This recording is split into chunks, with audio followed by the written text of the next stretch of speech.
Thank you, Surya. Meharu, I have already replied to you. Please check.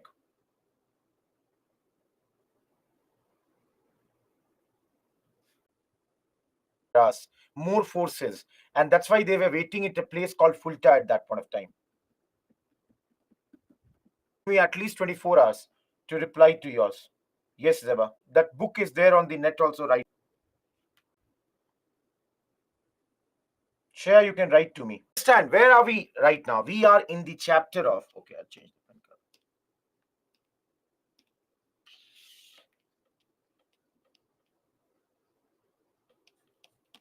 All of you,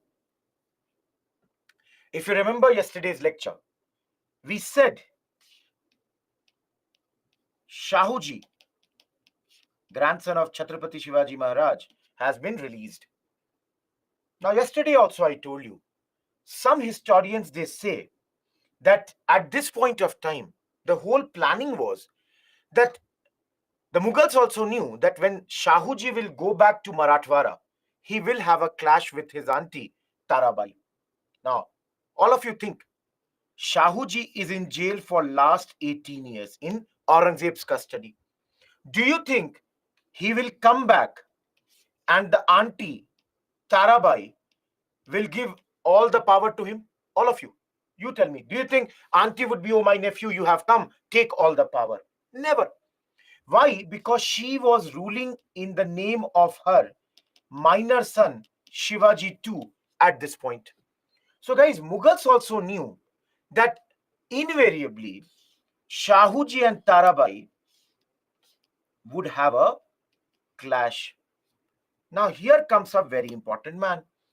When Shahuji came back, he got the assistance of a man called Balaji Vishwanath.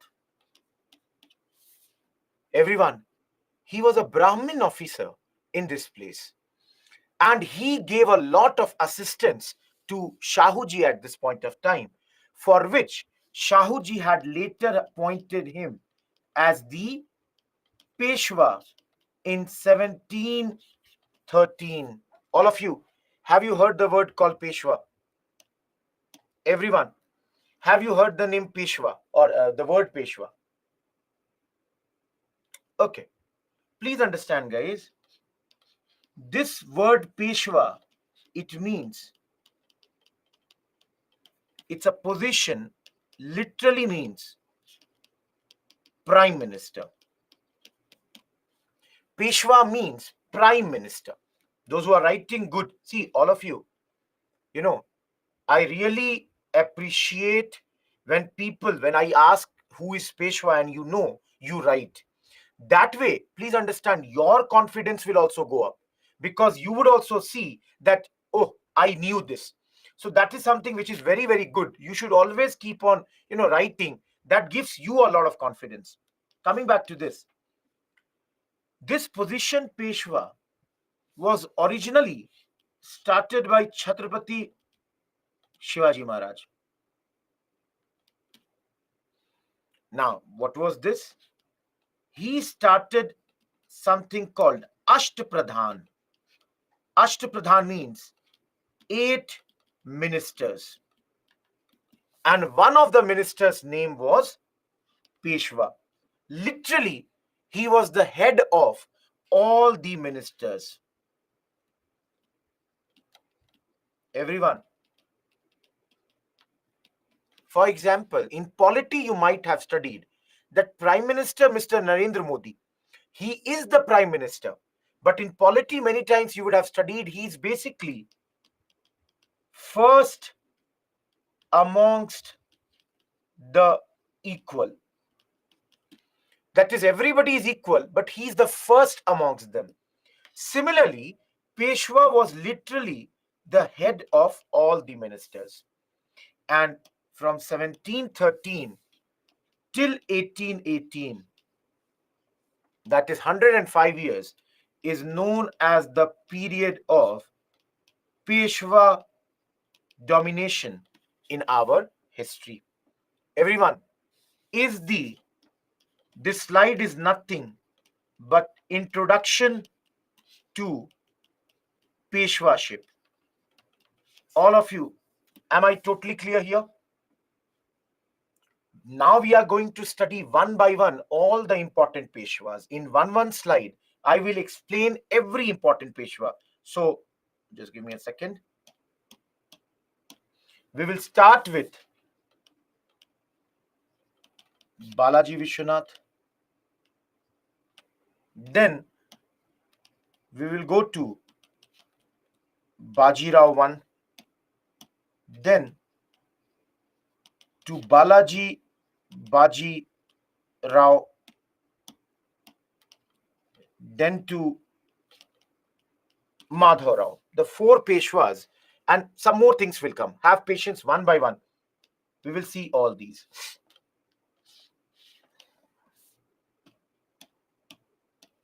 He is the Peshwa for these 7 years. I already told you guys, a Brahmin man.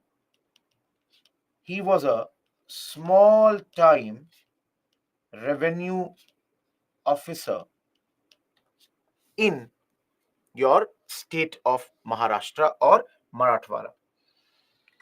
Now, why do we study him? I told you, na, Shahuji is clashing with his auntie, Tarabai.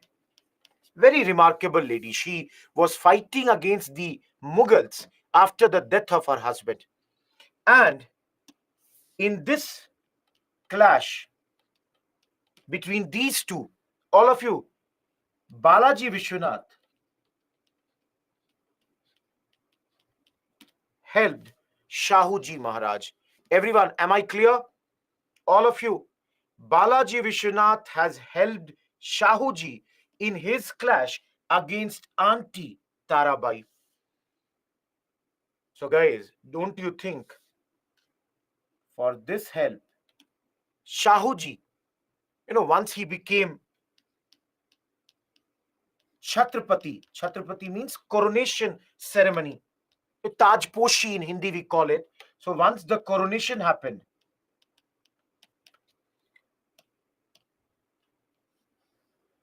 he appointed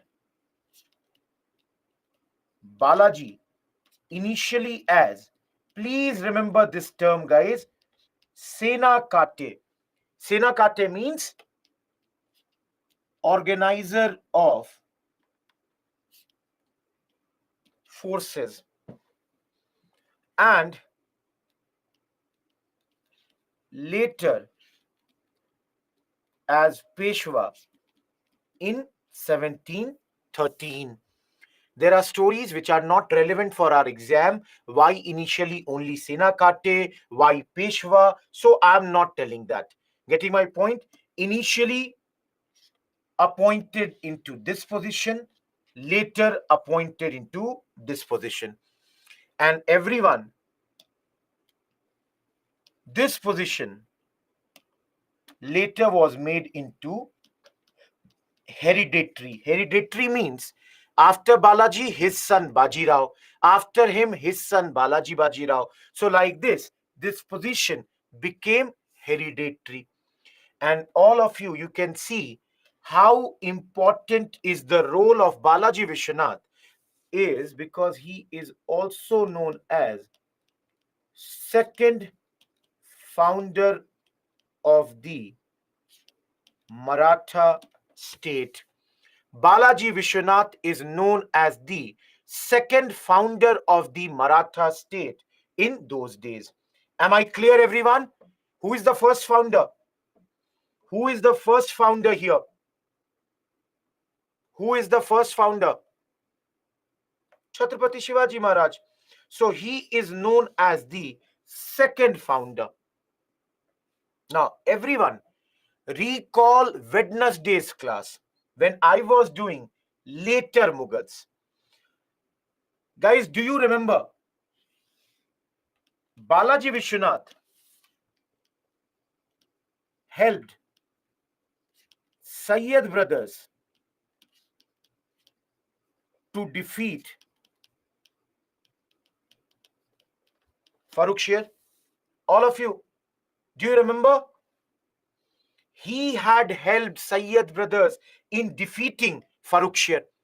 So if you can recall, those who were not present in Wednesday's class, I cannot do that. If you were not present in the class, unfortunately, please go back and look at the lecture. So here you can see he became the first Maratha official to reach Delhi, and guys, everyone, and involve in the internal matters of the Mughal rulers. All of you, can you see here? He is the first Maratha to involve in the internal matters of the Maratha Mughals. Not only this, you all saw Shahuji getting released, but his mother was still in the custody of Mughals. So, got Shahuji's mother also released at this point of time. She was still in the custody of Mughals till now. So she was released at this point. Last but not the least, got both Chot and Sardesh Mukhi. All of you, both these are two type of taxes levied by Marathas. Chot is basically 25% of the whole, and Sardesh Mukhi is an additional 10%. And this was levied by the Maratha rulers in those days. Everyone, is Balaji Vishwanath clear? All of you, is Balaji Vishwanath clear? 7 years tenure, but has done a lot. Questions, if at all, in prelims will come. No question. Additional, extra. Chart is 25%. It's not 10. Guys, I cannot repeat the whole thing. Please understand, last 15 minutes I'm on this slide. How can you expect the whole thing to be repeated? Ask a particular point. Chart is 25% of whole. Sardesh Mukhi is 10% of whole. So 25 and 10. Guys, if the question will come, the question may come, who was the second founder? This point. Apart from this, he is also known for his mastery of finance. Please write the mail. I'll look into that, Kishan. Okay, I'll look into that. He is also known as for his mastery of finance, because I told you, he is a small-time revenue officer. No, Mayank Wadhwani, it is from the areas. Coronation, Sandeep, in Hindi means Taj Poshi. Srihari, we are doing that only. Those who are from Maharashtra, have you heard the name of Baji Rao I? Those who are from Maharashtra, those who are from outside must have also heard his name. Very, very impressive character. Very, very impressive man. Very brave. And somebody, who really, worked hard. Unfortunately, those who are taking the names of a movie, I'll tell you one thing. I have not seen any historical movie, whether you name Baji Rao Mastani or later today only you will say Panipat. I have not seen any of these movies, and the only reason is I don't want to forget Bipin Chandra's history and learn a totally new history. They might be good, but as a history teacher, I don't want to get into that because too much confusion will come in my life at this point of time. So for that reason, I love Sanjay Leela Bhansali. I love Ashutosh Govrikar, but then historical movies are a strictly no-no for me. That's how it is. And I love, your actors, whether it is Deepika, Priyanka, or Ranveer, nothing against them. But then, just for history's sake, not looking into that. They see, you cannot accuse Bollywood also. They are making a movie. If Padmavat has to be made, they take creative liberties. But please, those who are asking, sir, we remember it by that. Guys, they cannot show you accurate history. Please understand. Okay, let's come back to this, please. Okay, come to this man. As I said, he brought the Marathas to their zenith. Everyone, Baji Rao I is the son of Balaji Vishwanath.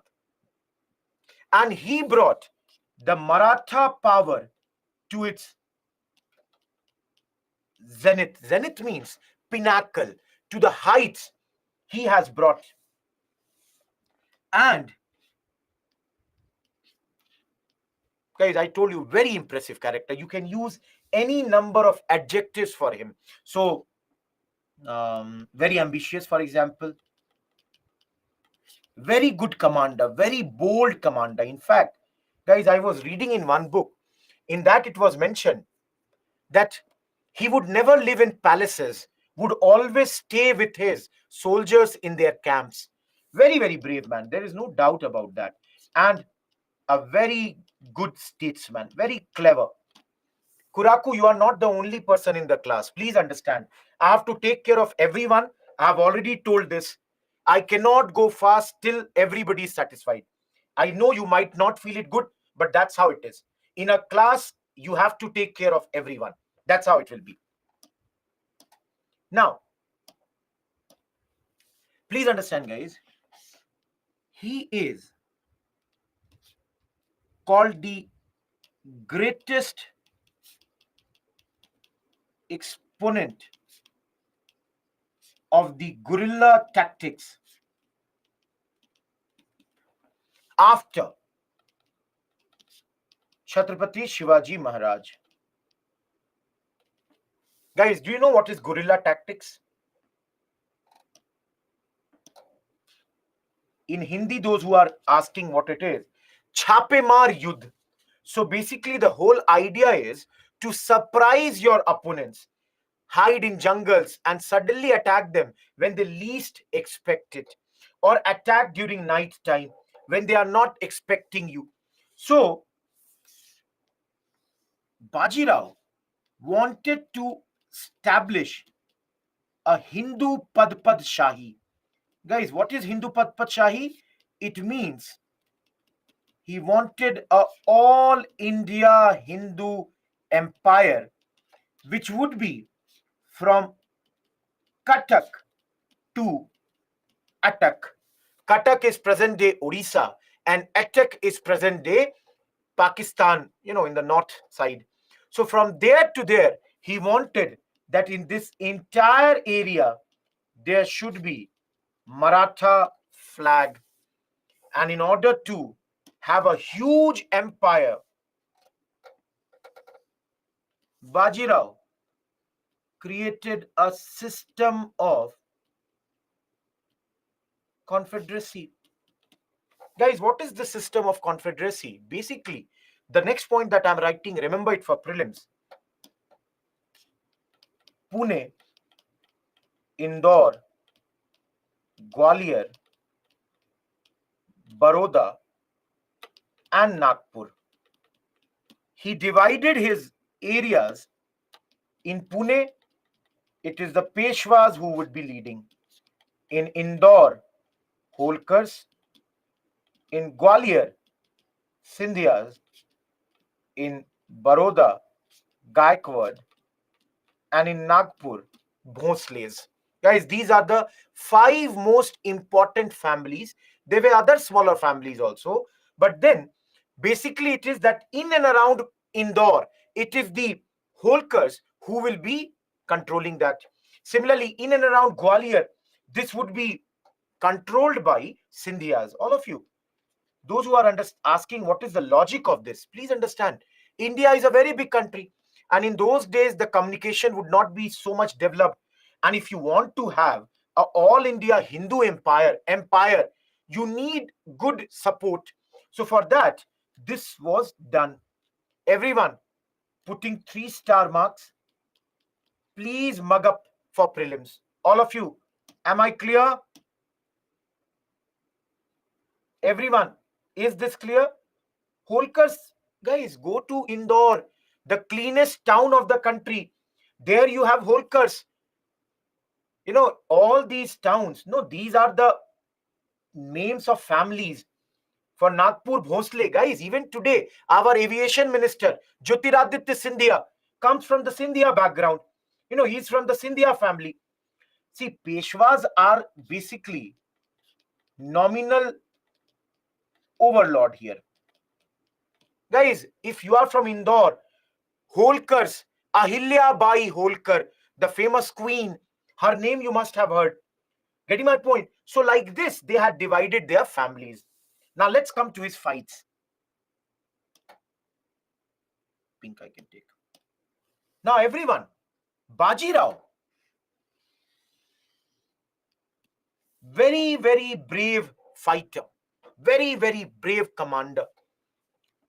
Guys, see, he defeated Nizam in one battle of Bhopal. Similarly, he defeated Muhammad Shah Rangila in and signed Treaty of Sironj. Guys, this battle took place in this time. And after this treaty, areas of Malwa, yes, Vaishnavi, areas between Narmada and Chambal, all these were given to the Marathas. Similarly, if I write one more, I'll write here. Defeated Portuguese in 1739 and got Salsette and areas like Bassein. Vitri, please understand, when I'm saying that after defeating this is basically a part of Maratha Empire. Now areas of Malwa, now areas of Narmada and between Chambal, they all are the areas of Maratha Empire. They might be under the control of any of these, but they are ultimately what? They all are part of the Maratha Empire. Shahuji, Balaraju. And guys, yes, for those who are asking, he did marry a lady named Mastani. These are places named Chitturi. We have already seen in the first class Portuguese. Guys, if you forget, very troublesome. In the first class only we saw the names. Everyone, is it clear? Yes, Shalu, you are correct. All of you, is Baji Rao I clear? Mike Vadwani, that is different. That's polity. You will study that. Maharashtra Palak. Mastani is one of the wives of Baji Rao I. He married Mastani. Baji Rao I married Mastani. She was a Muslim princess.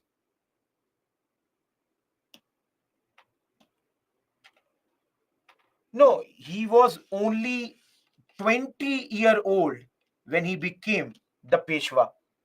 Yes, Kishan, you are correct. Areas between that was taken by the Marathas, Vaishnavi. No, Shresh, you are wrong. Please see we are in which year. Coming to this, let us move ahead. Balaji Baji Rao. All of you, Balaji Baji Rao. 1740 to 61. Guys, he was only 18-year-old when he became the Peshwa. Father died at the age of 40 years. And at the age of 18, he became the Peshwa. Now, please understand, his other name is Nana Sahib.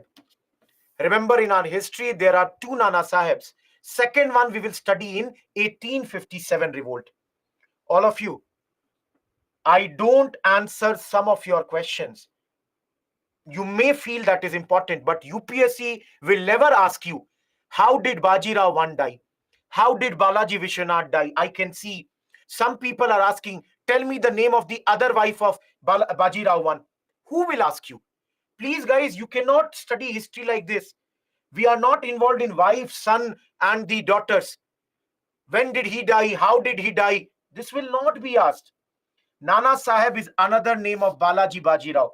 So please focus on what I am telling. No, it's not Tatya Tope. Please understand, 1857 revolt is way, way later. Concentrate on what I am telling rather than asking about the blood relations. Everyone, Balaji Baji Rao is the son of Baji Rao I. Historians say, as able as his father, though less energetic.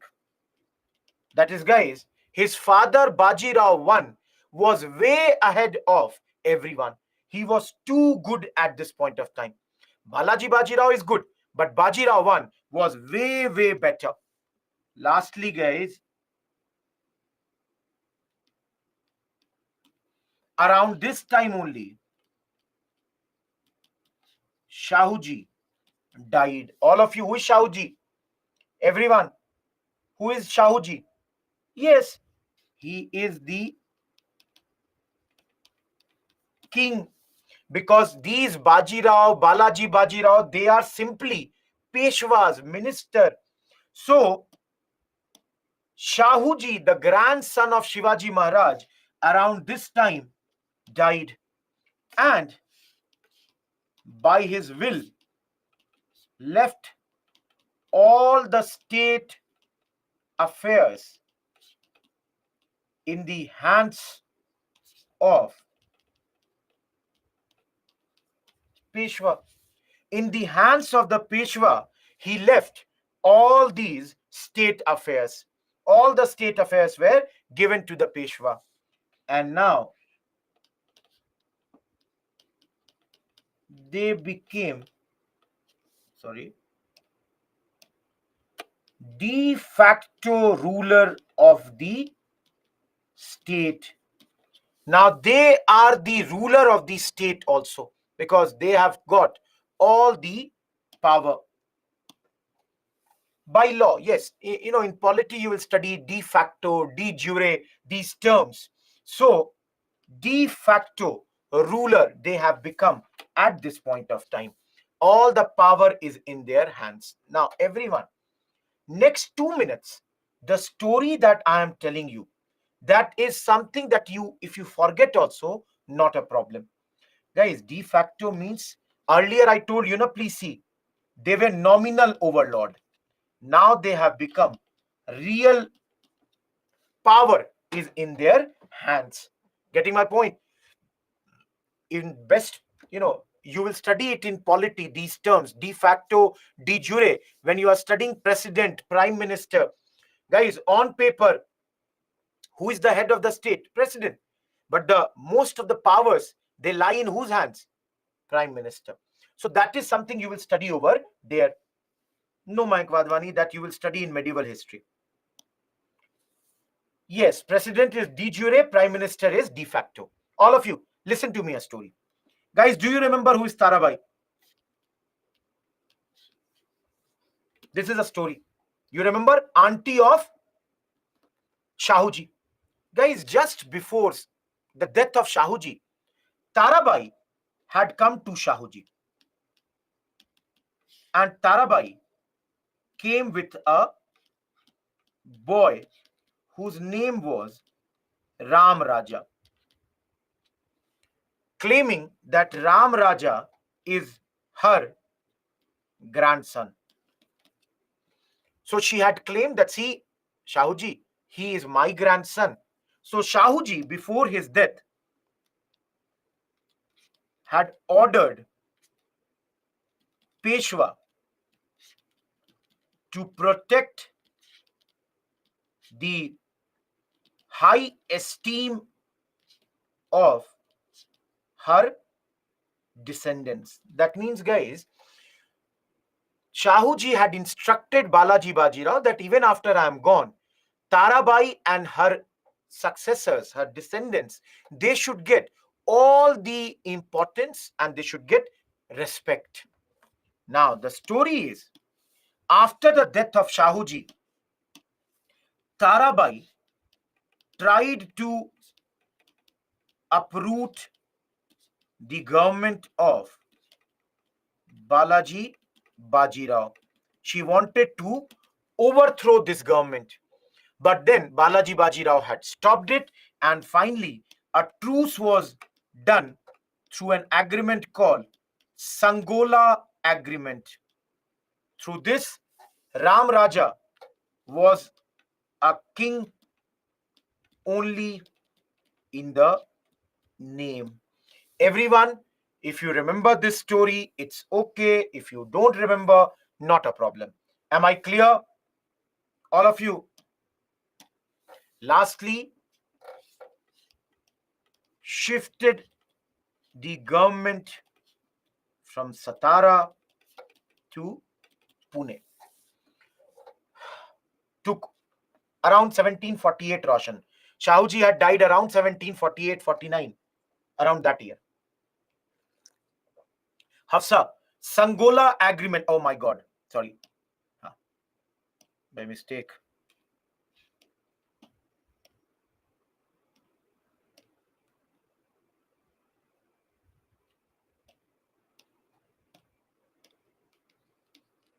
Sangola. Kishan, your understanding is wrong here. Hardeep, under this, that they will not try to uproot each other or overthrow each other. That was the basic crux here. And please, guys, some of you make a very big mistake when you think when I write Pune, you think Pune town. No, when I write Gwalior, that does not mean I'm talking about Gwalior as a town. See here.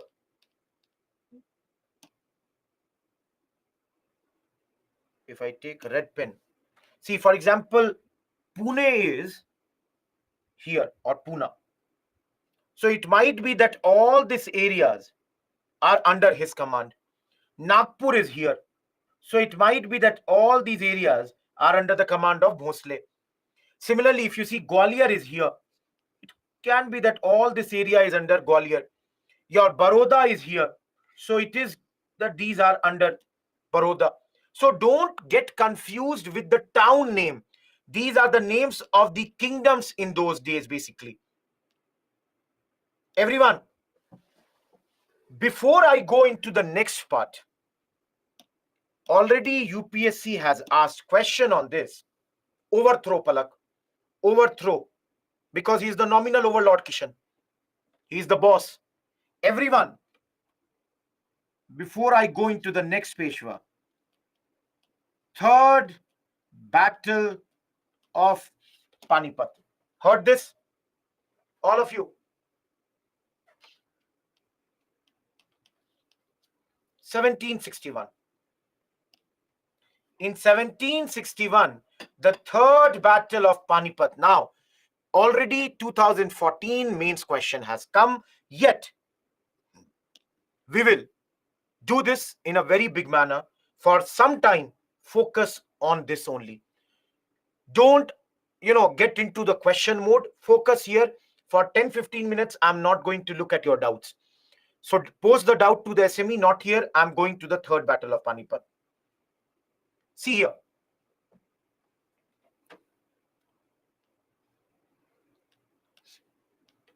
This is a battle between Marathas and Ahmad Shah Abdali. Guys, Marathas, present Peshwa is Balaji Baji Rao. But in this battle, Balaji Baji Rao's son, Vishwanath Rao,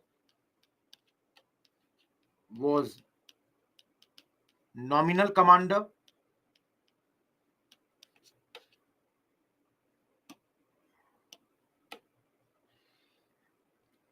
and his cousin brother, Sadashiv Rao Bhau, was the actual commander.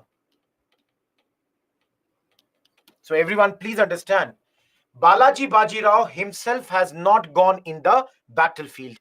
He has sent his son Vishwas Rao, and he has been made the nominal commander. Whereas, why was he made the nominal commander? Reason was he was still a minor, only 17-year-old. And that's why the actual command was in the hands of his brother, cousin brother, Sadashiv Rao Bhau. When did he? Guys, some people are asking, why was he sent then? How do you get the experience? That way you will always sit at the home only. For experience, go fight. But then you need an experienced man to lead the war because opponent is very, very fearsome. When did this battle happen? On 14th January 1761. Now, some of you will ask that, sir,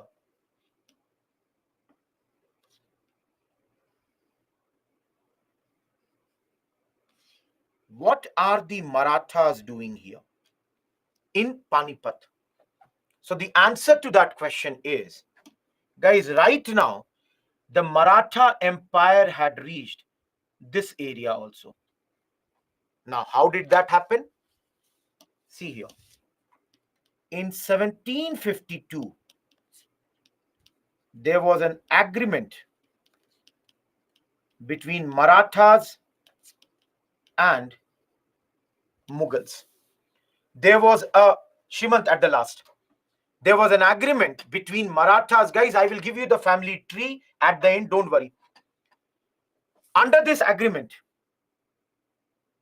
Mughals gave Chott of Northwest province to Marathas. That means in this area, now the Mughals could collect Chott, and in return, the Mughals were to be protected both from internal and external danger by Marathas. Everyone, is this clear? Agreement is clear or not? Marathas will protect the Mughals. In return, Marathas can take the Chott taxes in this particular area. And guys, who is the Mughal ruler at this point? We already studied in the later Mughals. Hopefully, you will remember that. Now, no, Shah Alam II is the Mughal ruler at this point. Okay, at this moment, here, the ruler is Ahmad Shah, is the ruler of Mughals. Okay, now come to this. Everyone, do you now understand how the Mughals are going to clash with Afghans? Because this side, who are there? Afghans. So their borders, the areas are meeting. All of you, now listen to me very carefully. Guys, think I'm Marathas. All of you,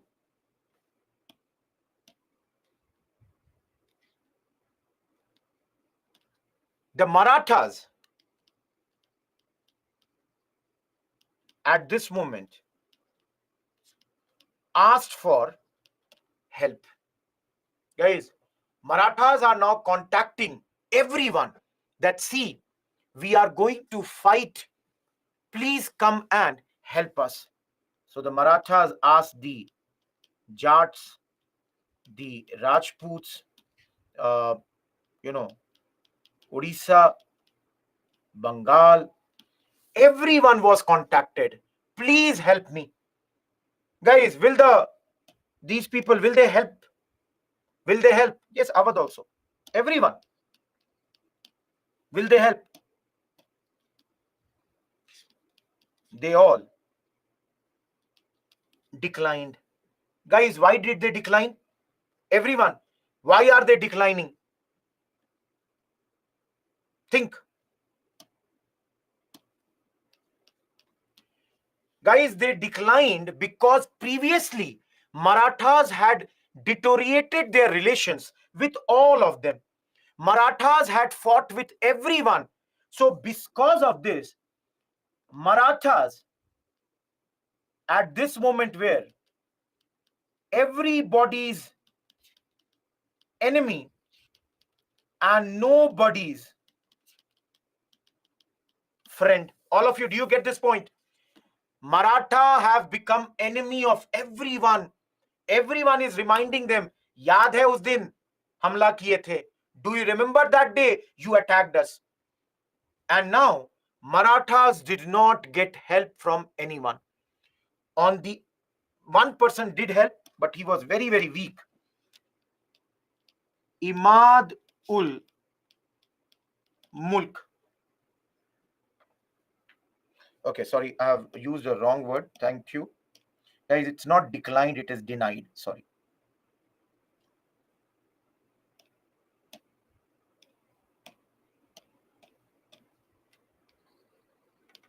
Denied. Thank you, Mohan and Shalu. Denied. Guys, only one person, Imadul Mulk, sorry, who was the Mughal Wazir, supported Marathas. But then everyone, are they strong? If you get the support of Mughals, are they, strong here? No. This is very weak. So this was ultimately only a weak support. On the other hand, everyone, Ahmad Shah Abdali got the help of Awadh. So Shuja Uddola, similarly Rohillas, all of them helped here. Everybody helped Ahmad Shah Abdali. So basically, guys, the important, I would say, Muslim states in the North India did support Ahmad Shah Abdali. Everyone, am I clear? All of you. Now see here. Guys, Marathas had a very strong army. But please see some mistakes done by Maratha. Number one, they sent a very big army. You know how many people were there in their army?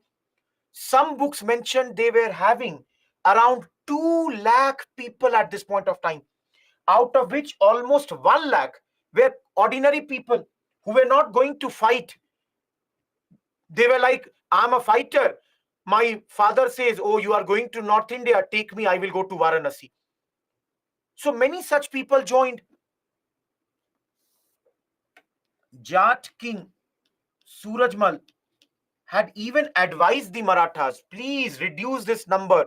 More the number, more food you will require to feed them. Your army will become slow.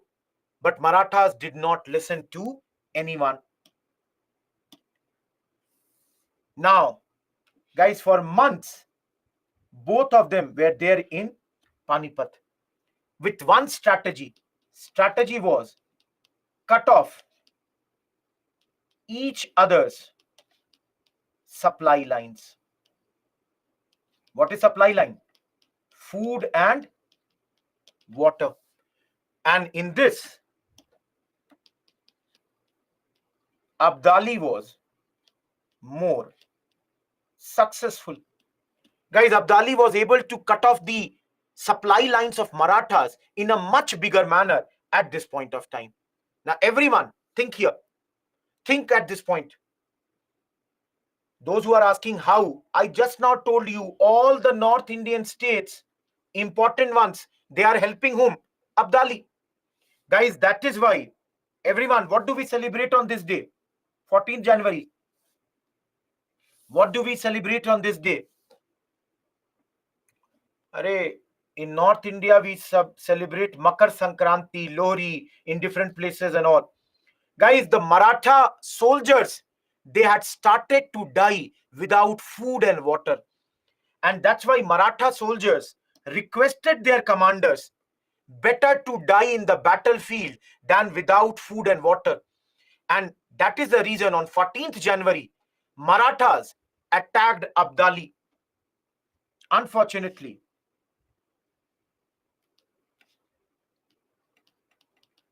Vishwas Rao, Sadashiv Rao Bhau, many other Maratha commanders, and guys, 28,000 soldiers of Maratha, they all died at this point. All these people, in fact, let me tell you, some historians say this is the bloodiest day in the Indian history. That is, in one day, never before so many people had died, as many died at this point of time. So many people died at this point of time, which had never ever happened earlier. Never happened earlier. Guys, Afghans also died. 28,000 only Marathas, let's say 15,000 Maratha Afghans. So it was a big, big toll. And let me tell you,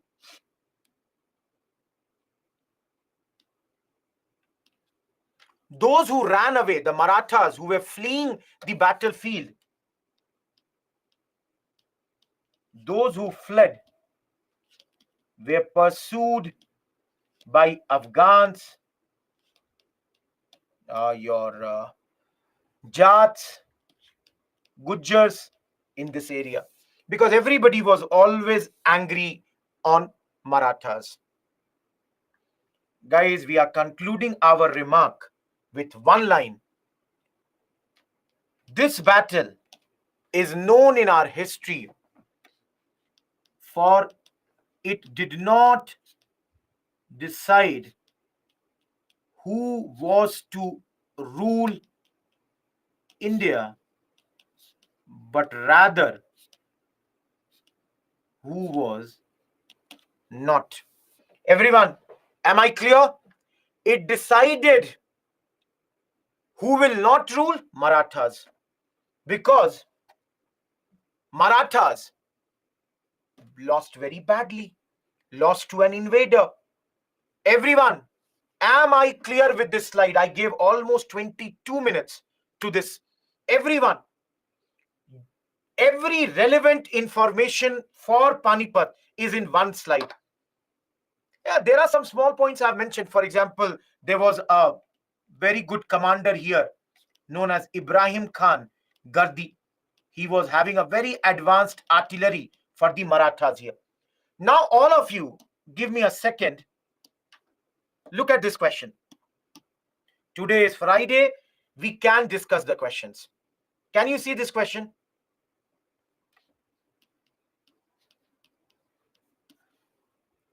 All of you, why Panipat?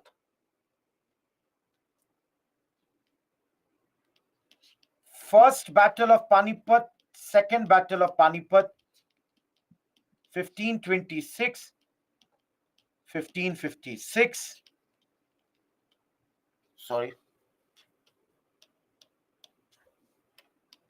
Babar and Ibrahim Lodhi, Akbar and Himu. Third is what you saw here. Now, all of you, let me make a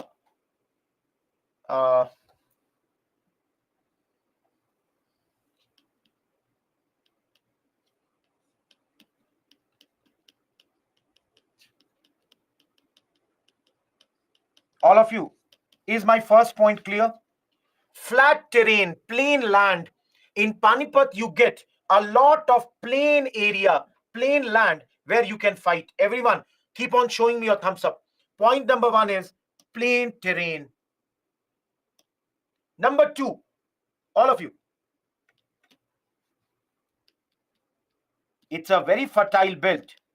So availability of food and water. There is enough food in the nearby areas, enough water, which everybody requires for a battle. Third, strategic location. How? It is on the route of Grand Trunk Road, and it is very near to Delhi. So that is another reason.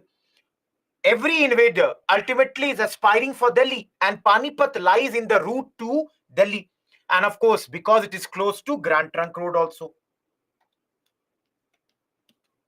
Fourth, all of you, small monsoon. Guys, what is small monsoon? In geography, you would have studied.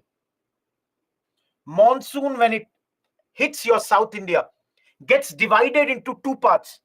One, Arabian Sea branch, and another, Bay of Bengal branch.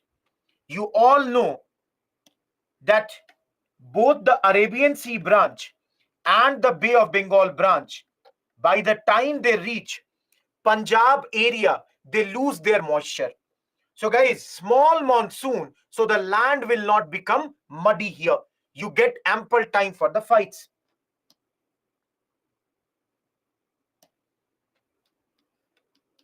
Fifth, availability of artisans like ironsmith. So guys, in this area, you can get any number of your weapons like sword, shield, all that can be constructed in this place. Okay, this is 6. This is 2. This is 6, 3.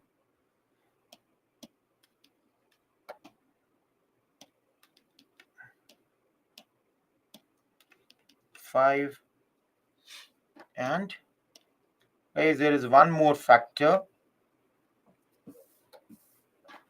All your attackers, they came from invaders, came from the northwest. That was another factor. Everyone, can you write now a 150-word answer based on these 6 factors that why so many battles took place in Panipat? All of you. You know, I was writing my mains this year. I still recall. And I had not studied this. In fact, this was a surprise question. We had not studied this. This is not in your Bipin Chandra. And it was not in those days in Spectrum also. So I was, and most of us were totally ill prepared for this question. So when the question came, this was a very fundamentally, I would say, common sense question. And common sense question, you know, acha, Haryana, okay, flat terrain, acha, near Delhi, okay, food would be there, water would be there. Invaders came from that side. I did not write fifth point. And in those days, my optional was geography. So I understood this point. Other than this, you know, 5 points I wrote. And in order to make my answer better, the advice that I always give to you guys, drew a map showing invaders coming from this side, Panipat, Delhi like this. And also showed the small monsoon by drawing this 2 things. So 2 small maps showing the 2 factors in order to make my answer better at this point of time. Everyone, clear?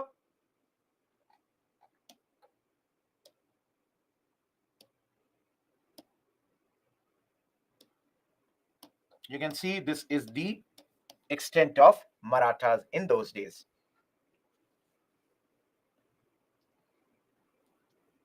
Hardeep, question is not clear. Shalu, I don't know what you want to know by elevation here. I'm not sure about your point.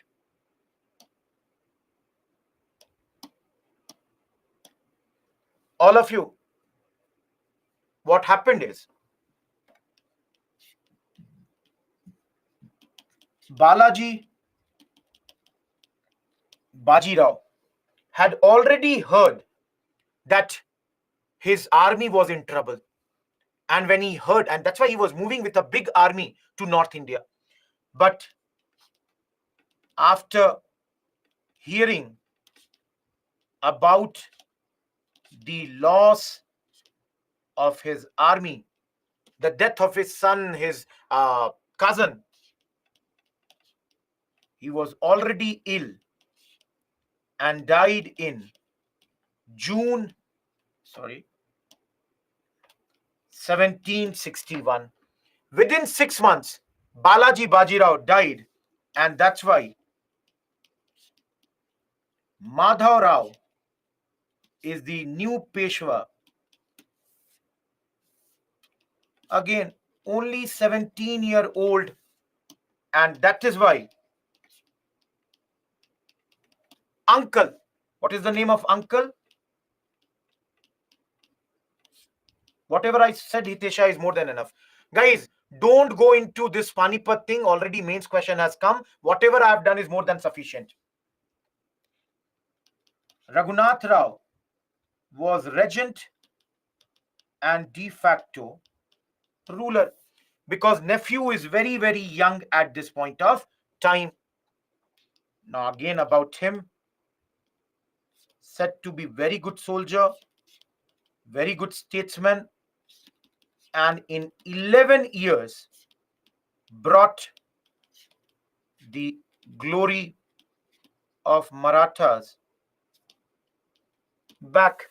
If you all remember, guys, yesterday we studied about him, defeated Hyder Ali in 64, 66, 1771. 3 consecutive battles. Great Kuraku. And now, guys, Narayan Rao will succeed him. Now, everyone, for next 5 minutes, how many of you want that I should give you the family tree of the Peshwa? How many of you want that I should draw the family tree of the Peshwa? For I can see everyone want. So please, for next 3 minutes, look at this slide.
Everyone, Balaji Vishwanath, clear here? Keep on telling me. Keep on showing your thumbs up. 1713 till 1720. After his death, his son, Baji Rao I, 1720 to 1740.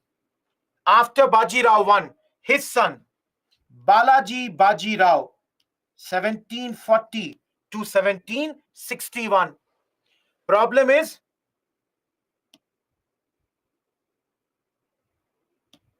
his elder son, Vishwas Rao, died in Third Battle of Panipat. So guys, you can see, I have put him in red. He never became the Peshwa. So everyone, after Balaji Baji Rao, it is Madhav Rao who became the Peshwa. Then the next Peshwa is, till here I have told you, Madhav Rao, after his death, his younger brother, Narayan Rao, is the Peshwa. He is the Peshwa between 72 to 74. After his death, his son Savai Madhav Rao is the Peshwa, and he is the Peshwa from 1774 to 95. And finally, from 1795 to 1818, the Peshwa is Baji Rao II. Guys, if you see in this, Shamsher Bahadur is the son with Mastani. Those who are asking what does Savai means, Savai is a title, means quarter. That is Savai, that previous Madhav Rao, he would be more bigger than him by at least a quarter. Am I clear, everyone? What I have written is enough. Don't ask me now more than this. I will tell you about Zeba. I will tell you about that Zeba. Have patience. Everyone, Chalu, have patience. Why are you jumping? Have patience. Last page is clear. Now come to this. Guys, till Madhav Rao we have done. Who becomes the Peshwa after Madhav Rao? All of you. Who becomes the Peshwa after Madhav Rao? Narayan Rao. Very good. Now see here. Everyone. Narayan Rao was also a child when he became the Peshwa. Now everyone, for a second, look at this family tree and think for this man. Raghunath Rao is like Balaji Baji Rao became the Peshwa because he was the elder brother. His son died, then another son became Peshwa, then another son became Peshwa. All of you, will I be incorrect to say Raghunath Rao would be thinking, Mera number kab aayega? When will my turn come? When will I become the Peshwa? All of you think like this. Raghunath Rao is the uncle, but guys, this is about power. This is about politics. Raghunath Rao is like, oh my God, everybody is becoming the captain. Everybody is getting the post. When will my turn come? Will I only be the guardian of these? So guys, Narayan Rao was murdered by his own uncle, Raghunath Rao. Raghunath Rao hatched a conspiracy and got his nephew, Narayan Rao, murdered. All of you, you can see, he is the bad uncle. He has got his nephew assassinated at this point of time. Very, very bad uncle. Everyone, can you see this? And he declared himself as the Peshwa. All of you, he has declared himself as the Peshwa at this point. Absolutely, Kamlesh, correct. He declared himself as Peshwa. Those who are from Pune, everyone, those who are from Pune, have you gone to Shaniwar Wada? Those who are from Pune, have you gone to Shaniwar Wada? Guys, this is the whole Shaniwar Wada story. Go, those who are from Pune, study. You can. This is the story of your place. When I think I visited Shaniwar Wada in 2018. So do visit it. Now, please see here. Narayan Rao, his wife, Gangabai, posthumously, that is after the death of her husband, gave birth to a child, and this child was named as Savai Madhav Rao. The then Maratha commanders, led by Nana Fadnavis, they said that, see, we declare him as our Peshwa. Now, some of you who are asking that Narayan Rao was a child, guys, please understand. Don't think from 2023's perspective. We are in 1774. In those days, these rules were not there that 18 the girl will marry, 21 the boy will marry. Think about this, all of you. Why are you comparing the present era to that era? In those days, people used to get married very, very early. They used to have children very early.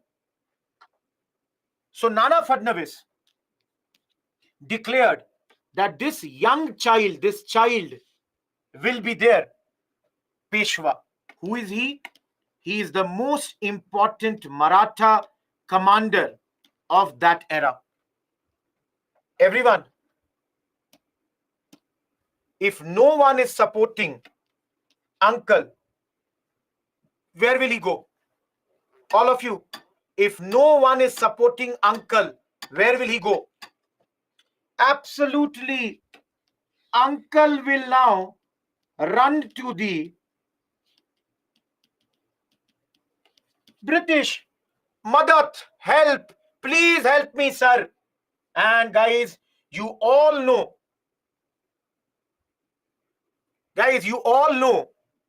Britishers are good people. They are always here to help anybody who asks them for help. And this way, we are entering into the first Anglo-Maratha war. All of you, the previous slide, this is background of the war. Guys, there were many other Maratha chiefs also. There were 12 Maratha commanders at this moment, or chief, and Nana Fadnavis was their head. All of you see here.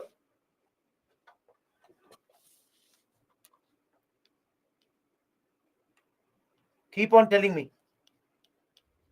Raghunath Rao went to whom?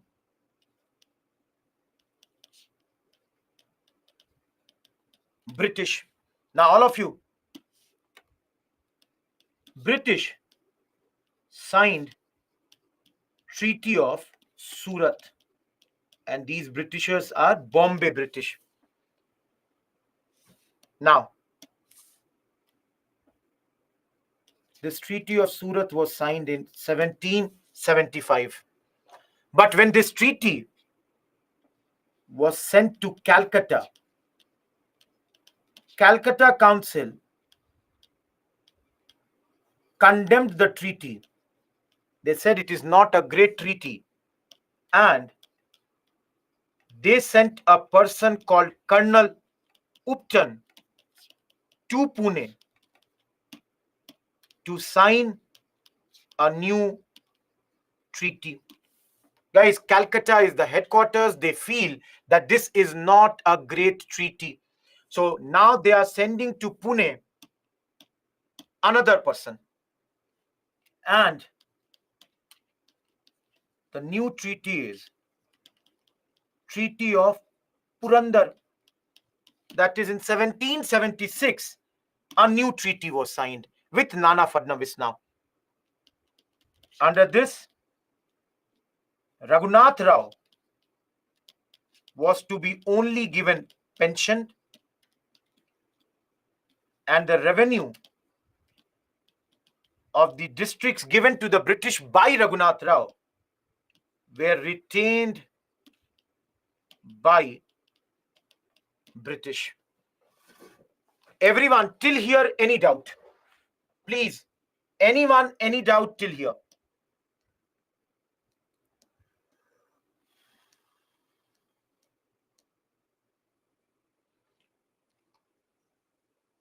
Retained. Treaty of Surat, that they will support Raghunath Rao. Guys, under this Treaty of Purandar, they said that fine enough. Britishers said that, okay, we will not support Raghunath Rao. We will only give him some money. But then whatever districts he gave, we are not going to return that thing back to you. So those who are asking Treaty of Purandar, it was signed by Colonel Upton, who had come to Pune and signed between Upton and the second side, that is your Nana Fadnavis.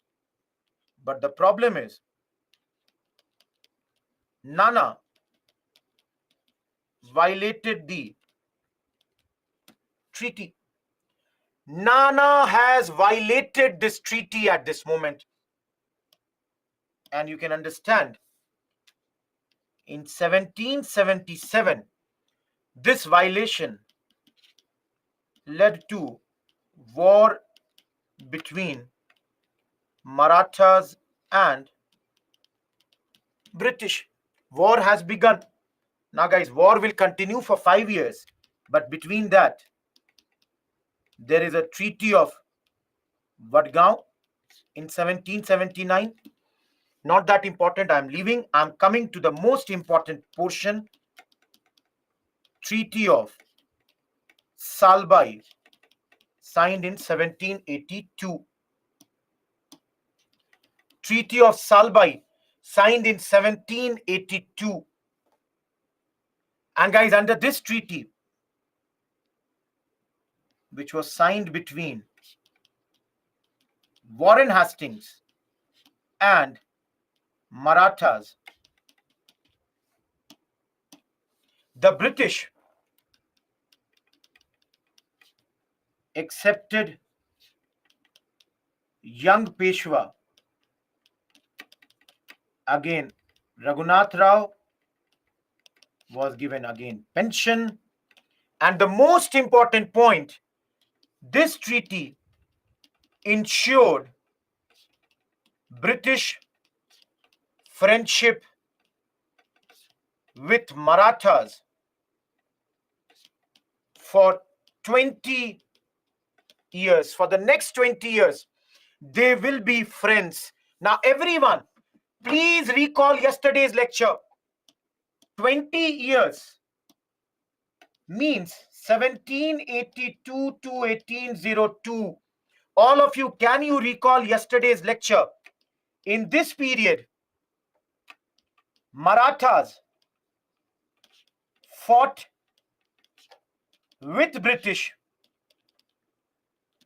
against Tipu Sultan in 3rd and 4th Anglo-Mysore War. Everyone, can you recall this? All of you, can you recall that in the 3rd and the 4th war, they helped here? Am I clear? Guys, can you see how diplomatically the Britishers have used Indian power against the Indian powers only?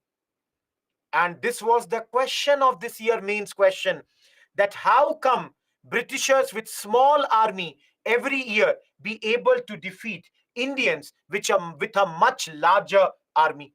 Everyone, am I clear? All of you, am I clear?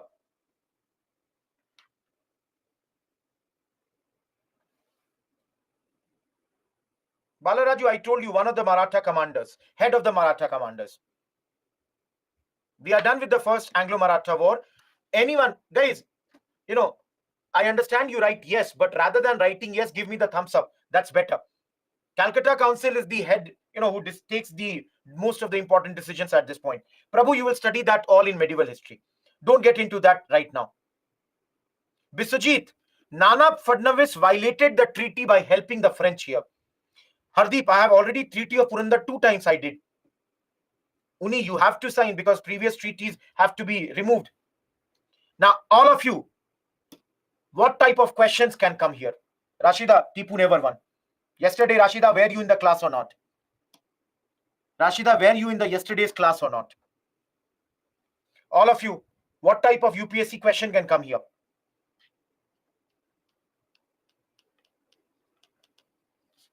Chronological order of treaties. Surat, Purandar, Vadgaon, Salbai. Everyone, can you see this? All of you, do you understand that what type of question can come here?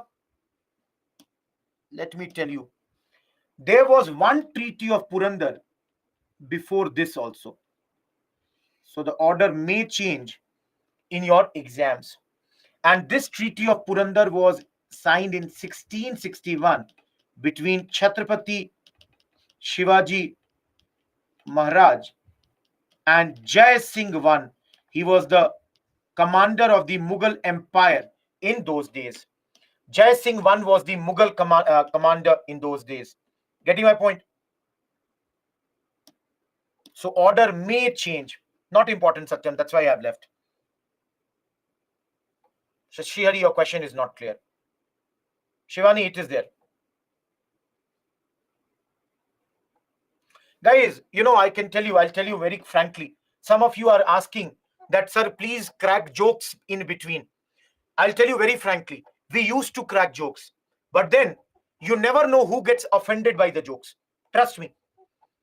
I'll crack a joke. Maybe 10 people may get offended by some joke. And that's why it is harmful for the, teachers. No jokes, please. That's the thing. Sanskara, I've already said, by supporting the French. PK Chetri, not that important. Leave it. Kishan, you did not get the point. They have only said Raghunath Rao will be given the money. Nothing else. Getting my point? Nothing else. Shalu, first Anglo-Maratha war is done.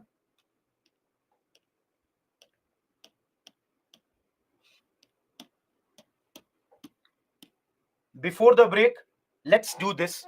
One more war and then go for a break. Guys, you can see we are around 1.5 hours and we are only in one topic, Maratha. I cannot be, repeating time and again the same thing. Please cooperate.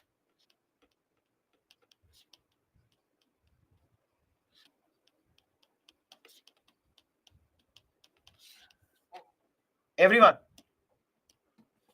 who is the Peshwa during the first Anglo-Maratha war? Marathas Prashansha. Today, Chandrajyoti, today. Guys, today the hard part of your syllabus will end. Everyone. Savai Madhav Rao is the Peshwa. But then, guys, he died in. All of you. He committed suicide. He committed suicide because Nana Fadnavis, his guardian, was very, very tough guardian. All of you, for a minute, I'm going to the family tree slide. Everyone, can you see, with the death of Savai Madhav Rao, almost this side, that is Balaji Baji Rao side, there is no one left. So who can become the next Peshwa? Dinesh Surat. Purandar is Shivaji treaty. Who can become the next Peshwa? But guys, will you make Raghunath Rao Peshwa? Will you make Raghunath Rao the Peshwa? A person who has killed his own nephew. So if he is not going to be the Peshwa, who should become the Peshwa?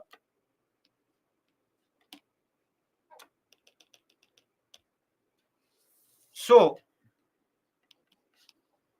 the new Peshwa is Baji Rao II, the son of Raghunath Rao.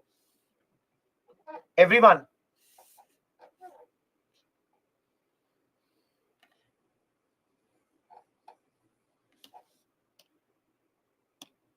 for a second,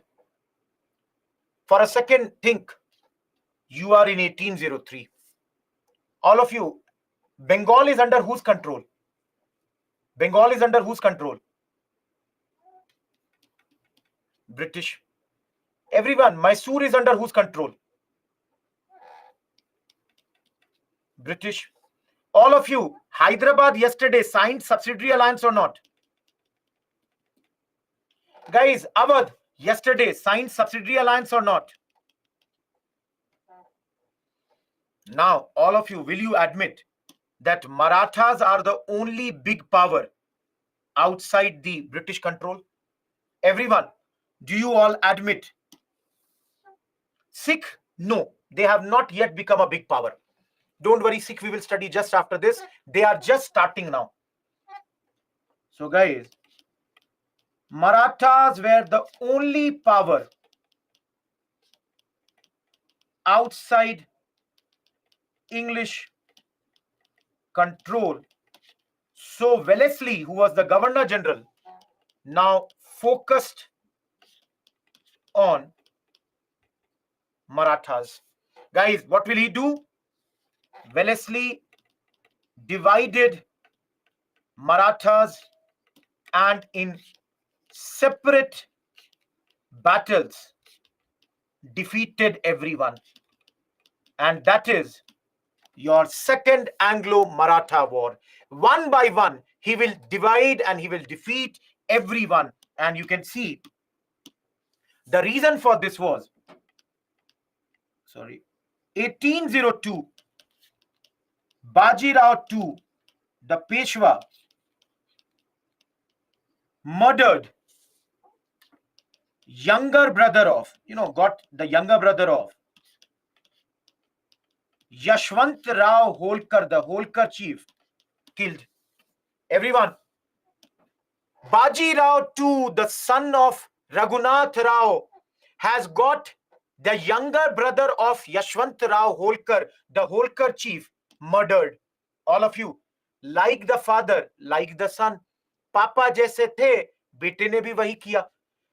Father had got the nephew killed, and he also got the younger brother. They had problems, they had issues. All of you, what will Yashwant Rao Holkar do now? Everyone, what will Yashwant Rao Holkar do now? He will fight. And guys, those who are from Pune, Hadapsar, now it is a part of your district. But Hadapsar in those days was outskirts of Pune. In Battle of Hadapsar, Baji Rao II plus Sindhias were defeated by Yashwant Rao Holkar. All of you, once you get defeated, where do you go? Who is one person always ready to help you?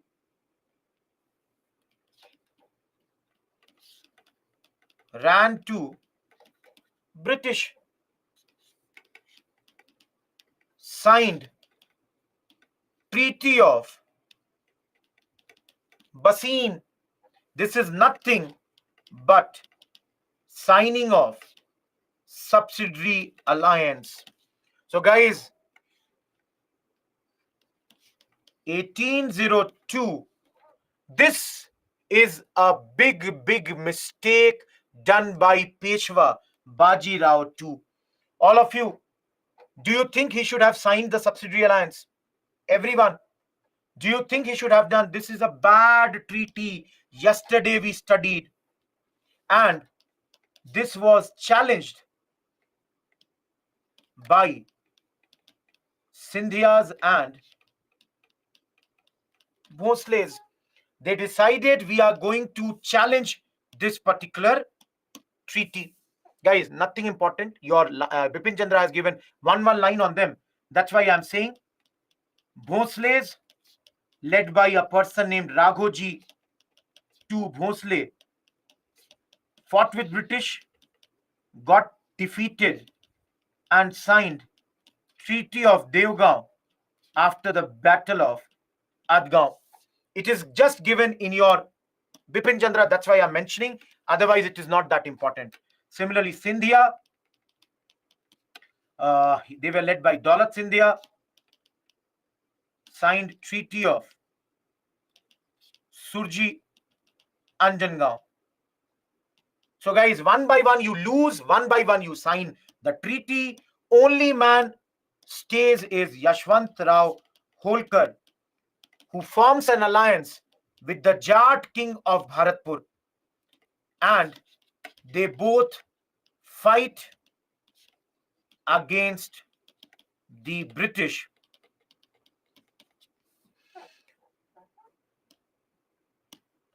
Stop till here.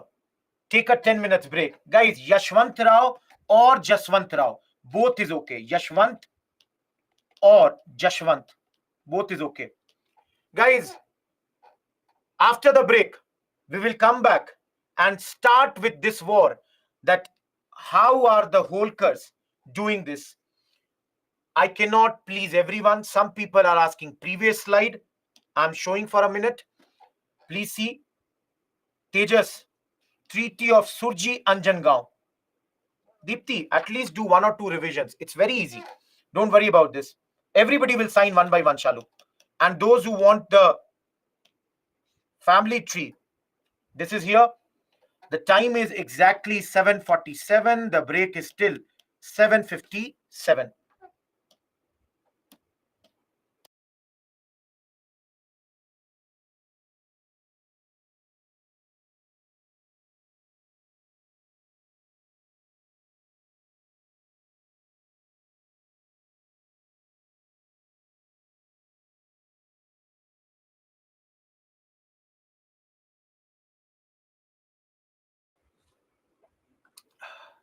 Okay, let's begin. So before the break, we were in the second Anglo-Maratha war, and we were talking about that Yashwant Rao Holkar is carrying on his fight with the Britishers. Now at this moment, one more thing happened. What happened is that the British East India Company, they found out that their policy of expansion, where they are continuously fighting, is proving very costly. They found out that the debt of the company had increased from 17 million pounds to 31 million pounds in the last few years. So guys, the British East India Company ultimately here is for profit making, and they find out that the debt is only increasing. So, and here, of course, there is one big factor, Napoleon. Absolutely, you'll study about this, that Napoleon was causing a lot of damages to the British. That's why Wellesley was advised to do a treaty with Yashwant Rao Holkar, and this treaty is known as Treaty of Rajpur Ghat or Rajghat. Under this treaty, this war was stopped so that the British losses could be stopped at this point of time. Everyone, am I clear till here?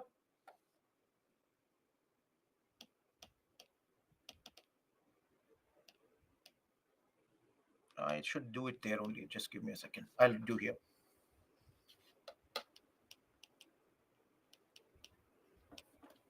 All of you, what will be the outcome of this war? Think about this. The outcome of this war is one by one, like Bhosle, Scindia, they are now subsidiary ally of the British, isn't it? Similarly, at this moment, I've already talked about Treaty of Rajpur Ghat, so not going to talk again. Everyone, Shah Alam II, if you all remember when we were doing later Mughals, we said he handed over the keys of Delhi to British. So, Shah Alam II gave Delhi to British and himself became a pensioner. Similarly, guys, Wellesley was recalled. He was called back. Yes, Tejas. And last but not the least, guys, Peshwa, after signing subsidiary alliance, is a puppet of EIC. Everyone, outcome is clear or not? All of you. Gaikwads never fought with the British, so nothing to them, guys. Gaikwads are not involved in any of the war. All of you clear?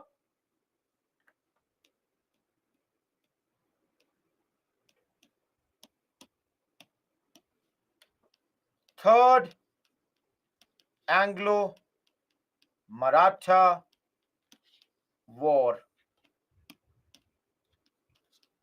Last attempt by Marathas to defeat the English. This is their last attempt. The reason for this war was war with Pindaris. All of you, have you heard about Pindaris? Okay, one thing, just give me 1 second. I'll try to tell you something. Just give me 1 second. You have heard about Pindaris of Marathas. Starts from 73.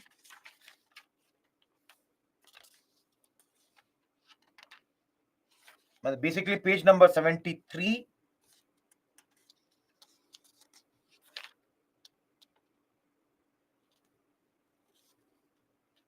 Page number 78, 79, 80, 81, 82. No, Shoaib, this is the page number of Bipin Chandra. Everyone, is this clear page number?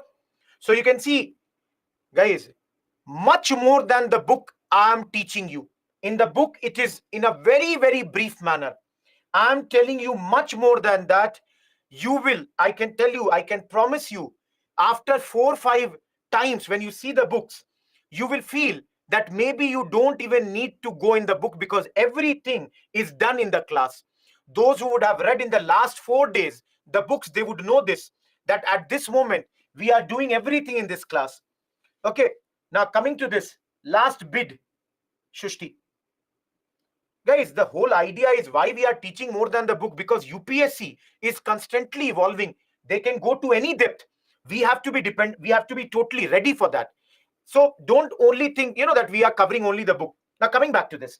Guys, who are Pindaris? Basically, they were the allies of Marathas. Now you will ask, how? Understand it like this. Let's say Shiva, Rajneesh, Roshan, these are Pindaris and I'm Maratha. So before fighting, I Maratha, would take their help. Like that, come with 10,000 soldiers for 15-day war. We will pay you 10,000 rupees per day. So they are basically a type of paid mercenary, like a private militia. Everyone, now tell me, yes, Wagner's in Russia, like them. All of you now tell me, after signing the subsidiary alliance, will Marathas fight anymore? All of you.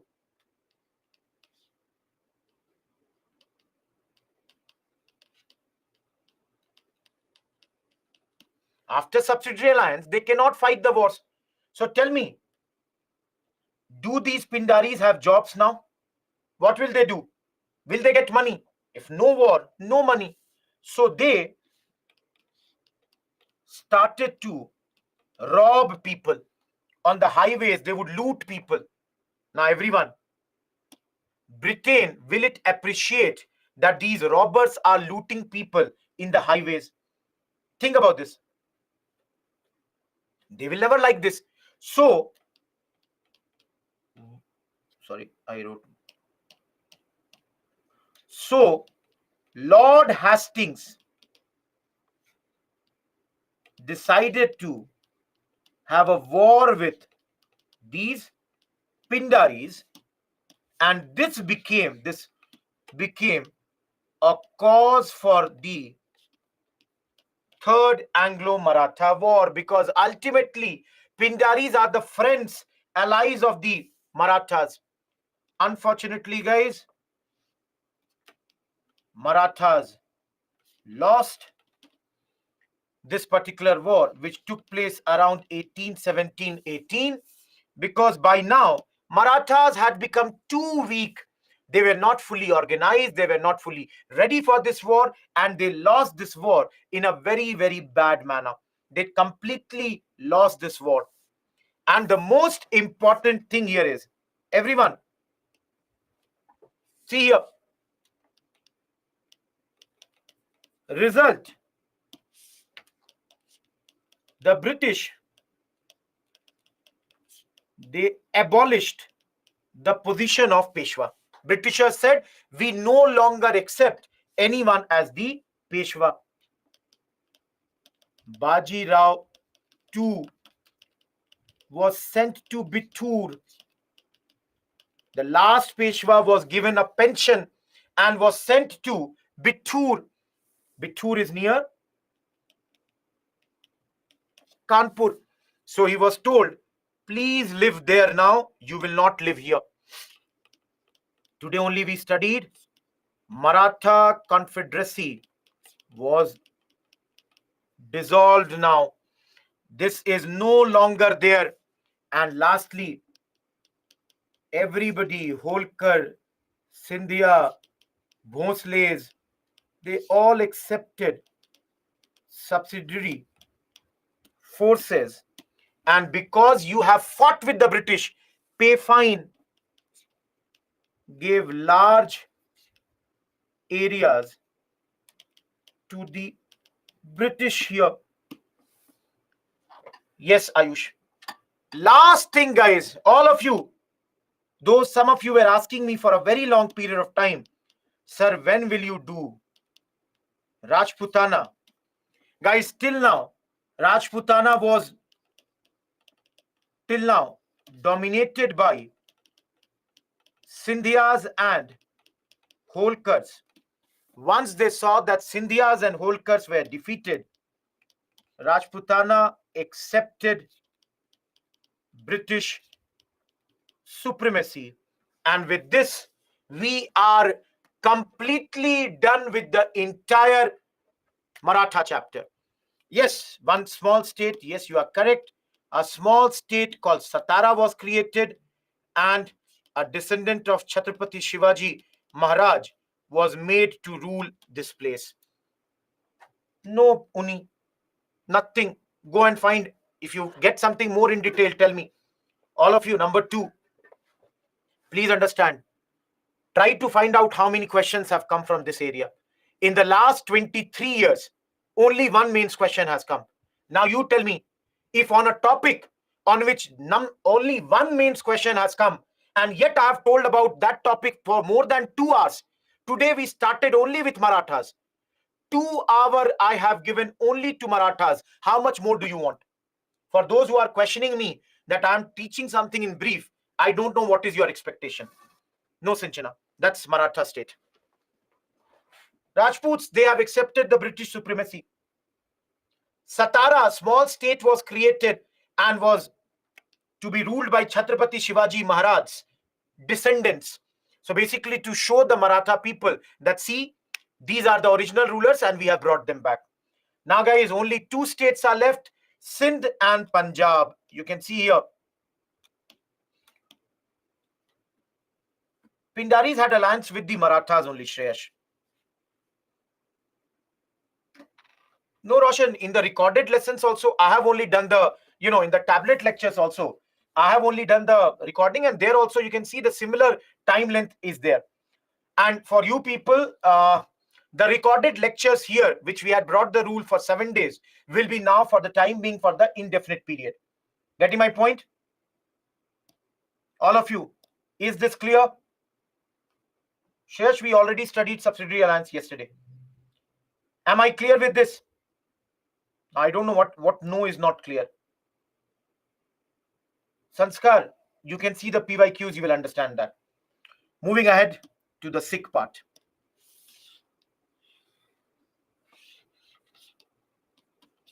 Yes, Priyanka. Yesterday, Shreyash, we did ring fence. Were you in the class or not?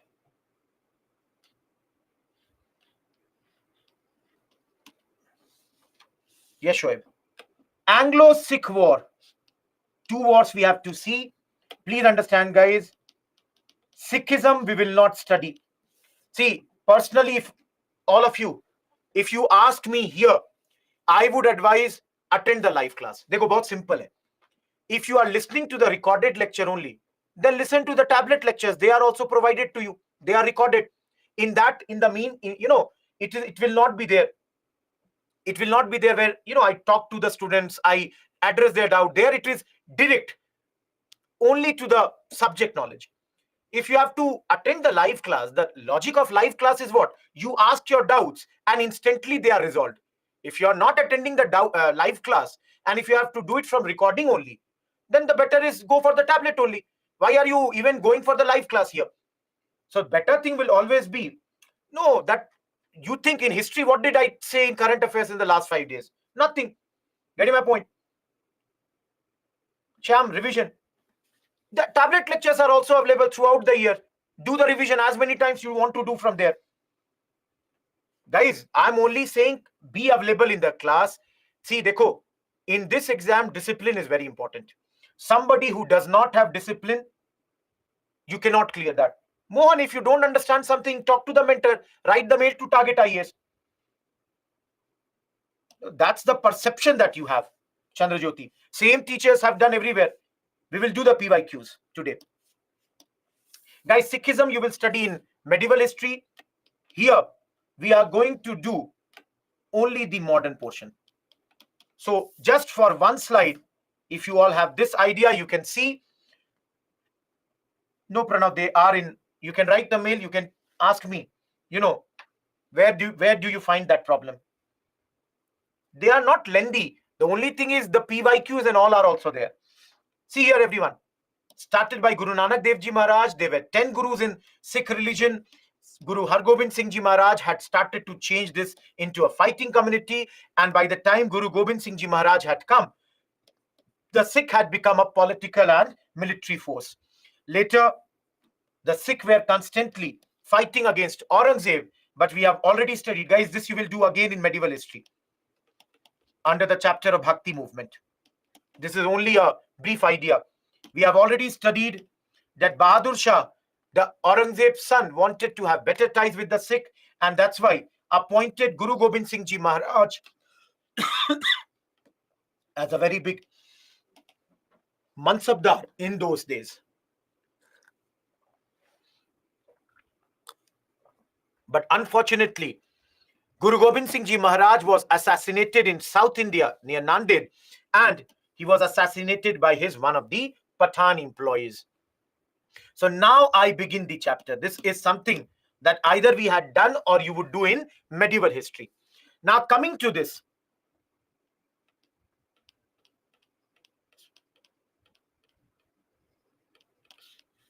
Who is he? No, he's not a Sikh Guru. Wrong. He is not a Sikh Guru, but he is basically the leader after Guru Gobind Singh Ji Maharaj. He is the Sikh leader. Sometimes Banda Bahadur, sometimes Banda Bairagi. Both names are correct. He is the follower of Guru Gobind Singh Ji Maharaj, and he is the leader now after the death of Guru Gobind Singh Ji. Decides to fight the Mughals. But then arrested in 1715 and he was killed by the Mughals. In 1716, he was put to death. So who was the Mughal ruler at this point, guys? Farrukh Shir. Farrukh Shir defeated him and hanged him. Now, guys, listen to me very carefully. It is said that Farrukh Shir, after defeating Banda Bahadur, had, I would say, done a lot of atrocities on the people. Did a lot of atrocities at this point of time. The atrocities were, those who got defeated, they were hanged, killed, their skulls were put in different places to terrorize the Sikh. So the idea was that the Sikh empire should be terrorized at this point of time. But then, you all know, Nadir Shah and Ahmad Shah Abdali, they both did their invasions. Guys, they were attackers. Every time they came from the same side, went from same side, came again, went back. And this way, because of their attacks, Punjab, there was a vacuum. Guys, there is nobody who is ruling Punjab at this point, and this will be filled by Sikh rulers. Between 1765 to 1800, entire Punjab, entire Jammu, they all were captured by the Sikh rulers. And all of you, who is the greatest Sikh ruler? Everyone, who is the greatest Sikh ruler? Absolutely, Maharaja Ranjit Singh. Maharaja Ranjit Singh, yes, Chituri, is the greatest Sikh ruler. Some call him as Sher-e-Punjab. Even today, Lion of Punjab, Sher-e-Punjab, many people feel he was the best ruler at this point of time when it comes to entire Punjab. Sikh, in those days, they were divided into 12 misl. He himself belonged to Sukarchakia misl. Guys, misl means military brotherhood.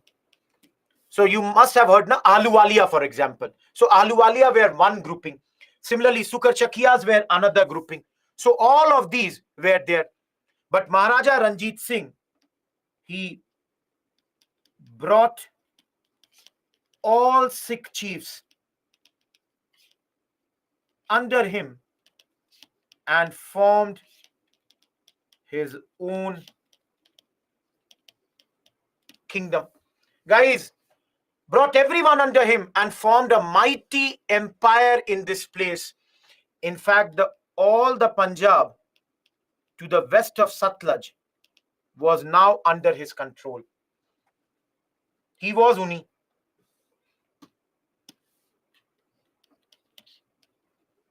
Got Lahore, then got Jammu, Amritsar, Kashmir, Multan, Peshawar. One by one, all these areas were brought under his rule. All these areas are now under his rule. And how could he bring all these under him? Because it is said he had the second best army in Asia in those days. He constructed or got a very big army made in this time with the help of European instructors. Guys, in your books it is written that almost people from 40 different countries were brought to make a very modern army in Punjab at this moment. Even set up, I should write, cannons. Guys, cannon is top. So to make cannons, he set up factories in Lahore where even Muslim gunners were employed. Misl, those who are asking, it is a military brotherhood, divisions, confederacy. Everyone, am I clear? Misl, Sinchana, Misl. All of you, am I clear about Maharaja Ranjit Singh? Everyone, am I clear? Navnita will not get into that much. I just now said Chalu. I cannot keep on repeating the same thing. All of you, cannon, top, Mayank Wadhwani. Yes, Himani. No, he had Hindus, Sikh, Muslims, everyone in his army. Everyone. Of course, the British have the best army in Asia. All of you. Ranjit Singh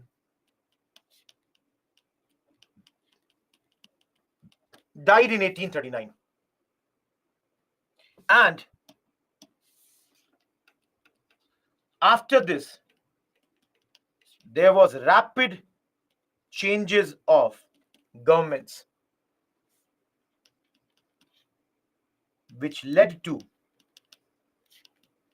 political instability. All of you, how are the rapid changes of government taking place at this point of time? His son Khadak Singh died. Khadak Singh's son Naunihal Singh died. Another son of Ranjit Singh, Sher Singh, was assassinated. Please understand, if you forget the names, I don't have a problem.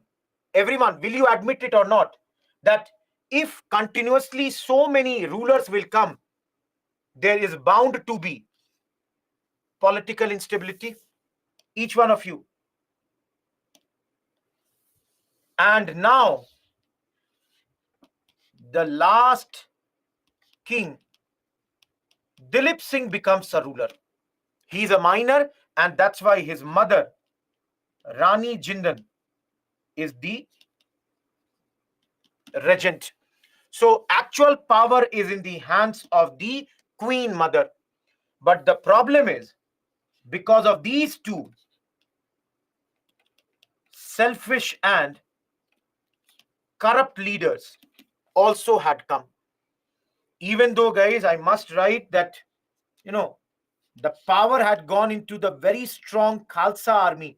But the problem was that at this moment, the corrupt people were in power. Now, all of you, tell me, if I am corrupt and I'm in Sikh Empire, I would be most threatened by whom? Guys, if I am a corrupt minister, I would be worried about the most with whom? Who would worry me most? Absolutely, guys. Military. All those who are saying that the Khalsa army is the biggest challenge. Everybody, yes, the Punjabi army is the biggest challenge. Now, tell me the second question. How can I ensure that the power of Khalsa army comes down? How can I do that, guys? What should I do so that the power of this army is reduced? Absolutely. People are saying involve it in a war. And with whom? Because ultimately, the best army is whose? British. So the moment Sikh army will get into a fight with the British, there will be decline in the Sikh army's power. Now, guys, how do you do this? There was a treaty done by Maharaja Ranjit Singh.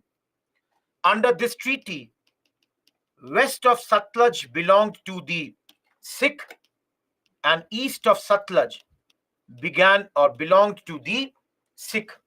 So that side, it is British. This side, it is your Sikh. This was known as Treaty of Amritsar. So, guys, the plan is get the Sikh army cross the river. Once they cross the river, invariably the fight will begin, and that fight will be known as what? First Anglo-Sikh War. And when is it fought? 1845 to 46. You have involved your Sikh army. Sikh army involved with British. Now, guys, do you think the army is so naive that they will cross the side? No. They were given some ideas, and you will study this later. The British had fought with Gwalior right now, around 1841, and they had also attacked Afghanistan in 1842. So the military saw that these attacks plus English troops, their numbers were only increasing. All these three events basically forced Sikh army to cross Satluj. Everyone, who will win? Everyone, who will win?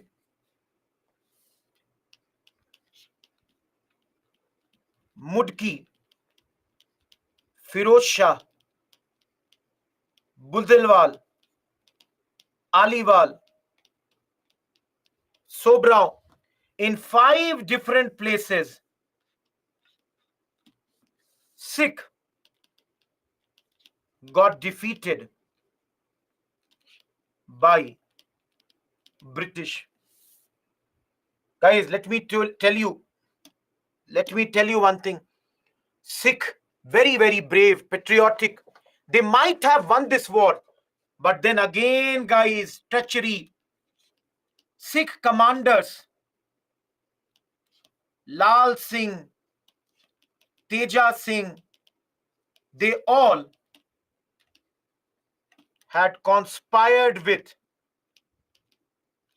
British. That is, guys, they were again bought by the British at this point of time. And that is why the Sikh got defeated and had to sign a humiliating treaty known as Treaty of Lahore on March 8, 1846. Guys, you have lost. Now be prepared for a very, very humiliating treaty, which in this case is Treaty of Lahore. Now, everyone, if such a treaty, which I am calling as humiliating, is there, what is there under this? Fine 1 crore rupees. Land, Jalandhar, Doab area, given to British. A British resident will stay in Lahore.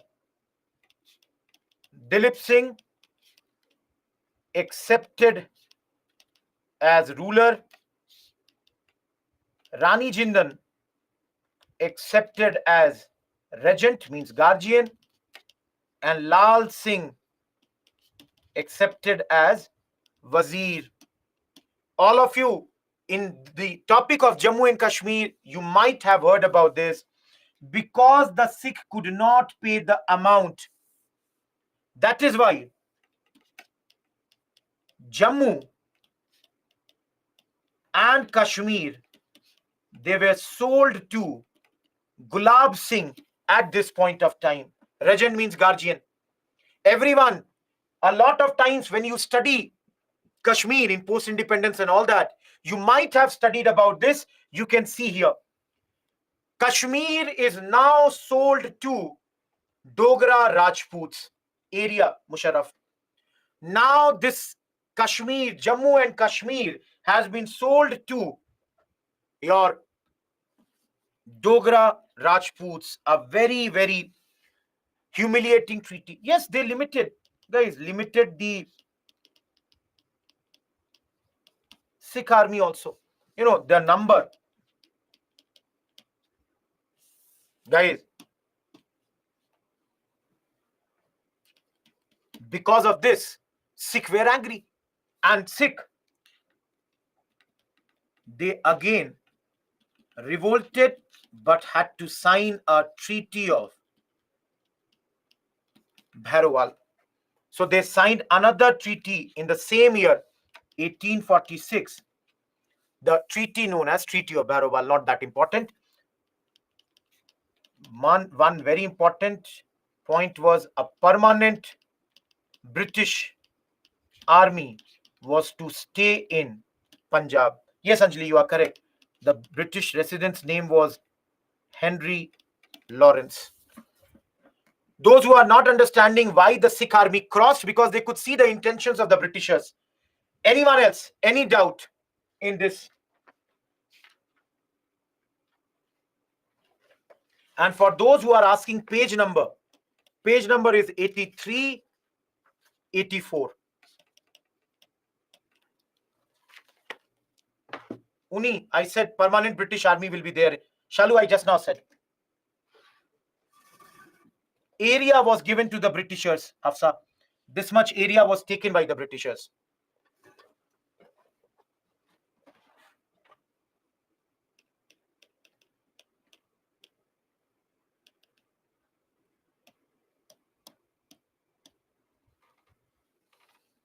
No issues, Roshan. Because the Sikh have lost Uni. Yeah, Himani. Second Anglo-Maratha Sikh War. Everyone, Gulab Singh Mahesh. He is the leader of Dogra Rajput Soyab. All of you, who is the Governor General of India at this point? Who is the Governor General of India at this point? Absolutely. Lord Dalhousie. So first major conflict during his time. Now, all of you, what is the reason of this war? And why within 2 years Sikh are again fighting? The reason is the treaties were very humiliating on Sikh. So the Sikh, they were very, very angry because the treaties of Bhairowal and Lahore were very humiliating. Rani Jindan was made a pensioner and sent to Banaras. So that was another reason. They felt, how can their queen be treated in such a manner? And the immediate reason was Mulraj, who was the governor of Multan at this moment, started the revolt. He revolted. Immediate cause was his revolt. He had some reasons. Britishers had asked him to give charge to an Englishman, but he killed those Englishmen. And after this revolt began. Shweta, write mail for that. All of you, who will win this war? Arjun, I told you, na, he had to give his power to an Englishman. All of you. 3 battles. Ramnagar, Chilianwala, Gujarat, 1848, 1849, 1849. This was indecisive. That is, nobody won. Sikh won. But the final battle was won by British. Charles Napier defeated the Sikh army, and this way the Sikh have been completely defeated. And after this, Sikh will surrender. Punjab annexed by British. Dilip Singh made a pensioner and sent to London. And some of you were asking, yes guys, from here only Kohinoor diamond was taken by the British. The Kohinoor diamond also went to the British at this point of time. Everyone, am I clear here? Charles Napier had fought that war, Sinchana. Chandrajyoti, they never had that capability. They would only attack us. All of you, Kohinoor diamond had gone to Afghans, but then came to Ranjit Singh. That's a completely different story and will not be asked in UPSC. Yes, Sanskar. Kohinoor diamond, I'm not getting into the story. That's not relevant for UPSC.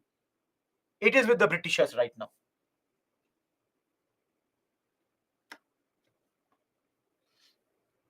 They were the administrators of Punjab Navnita. Charles Napier is a British administrator who fought here also, and just now you will see again in Sind, Soyab. Anyone else? Any doubt? Chilianwala, Chitturi. Anjali, you cannot kill. You have to give them something. You are taking everything of theirs. So how will they live? Give them some money. Anyone else? Guys, if your doubts get resolved, do write the doubt has got, I'm telling your answers, whatever queries you have. So hopefully it gets cleared. Shalu is the governor of Multan, clearly written over there.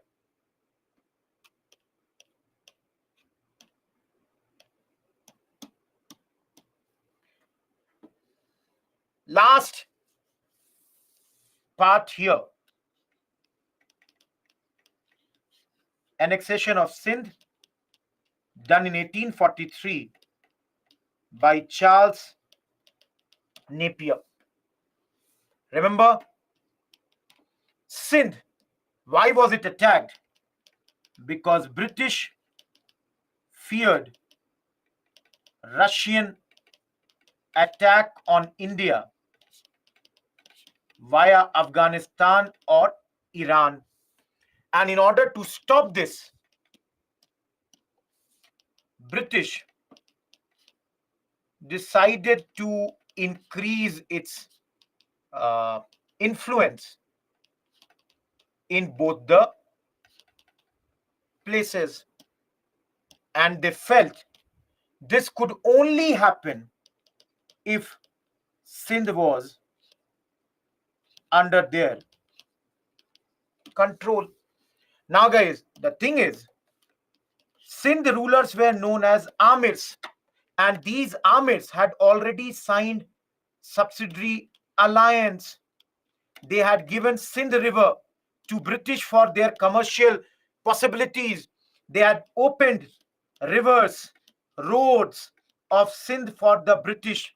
All of you tell me, Amirs are friend of British or their enemy? Based on these points, Amirs are friend or enemy? Now guys, under subsidiary alliance, should the British not protect Amirs? Under subsidiary alliance, should they not protect Amirs? But then guys, the thing is, Charles Napier in 1843 attacked and annexed Sindh, and he himself gave a statement: we have no right to acquire Sindh. We know it is a rascal thing to do, yet we shall do it because it is going to be very, very beneficial for us. They knew that this is totally wrong, and yet they did it at this point of time, which shows how big the rascal the Britishers were. Just one slide on annexation of Sindh. Congratulations to you all. The tough 4 chapters are done.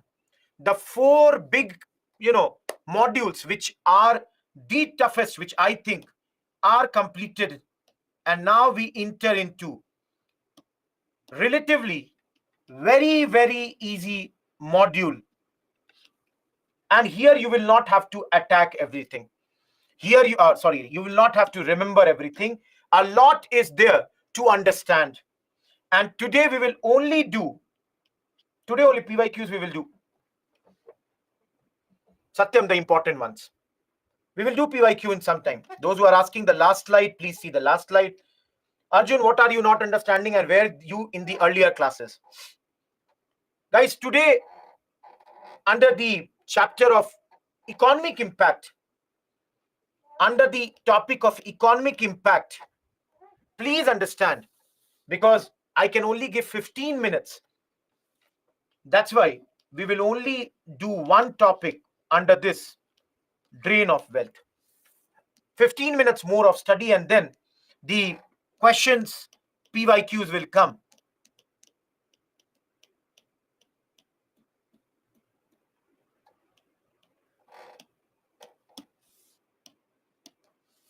All of you,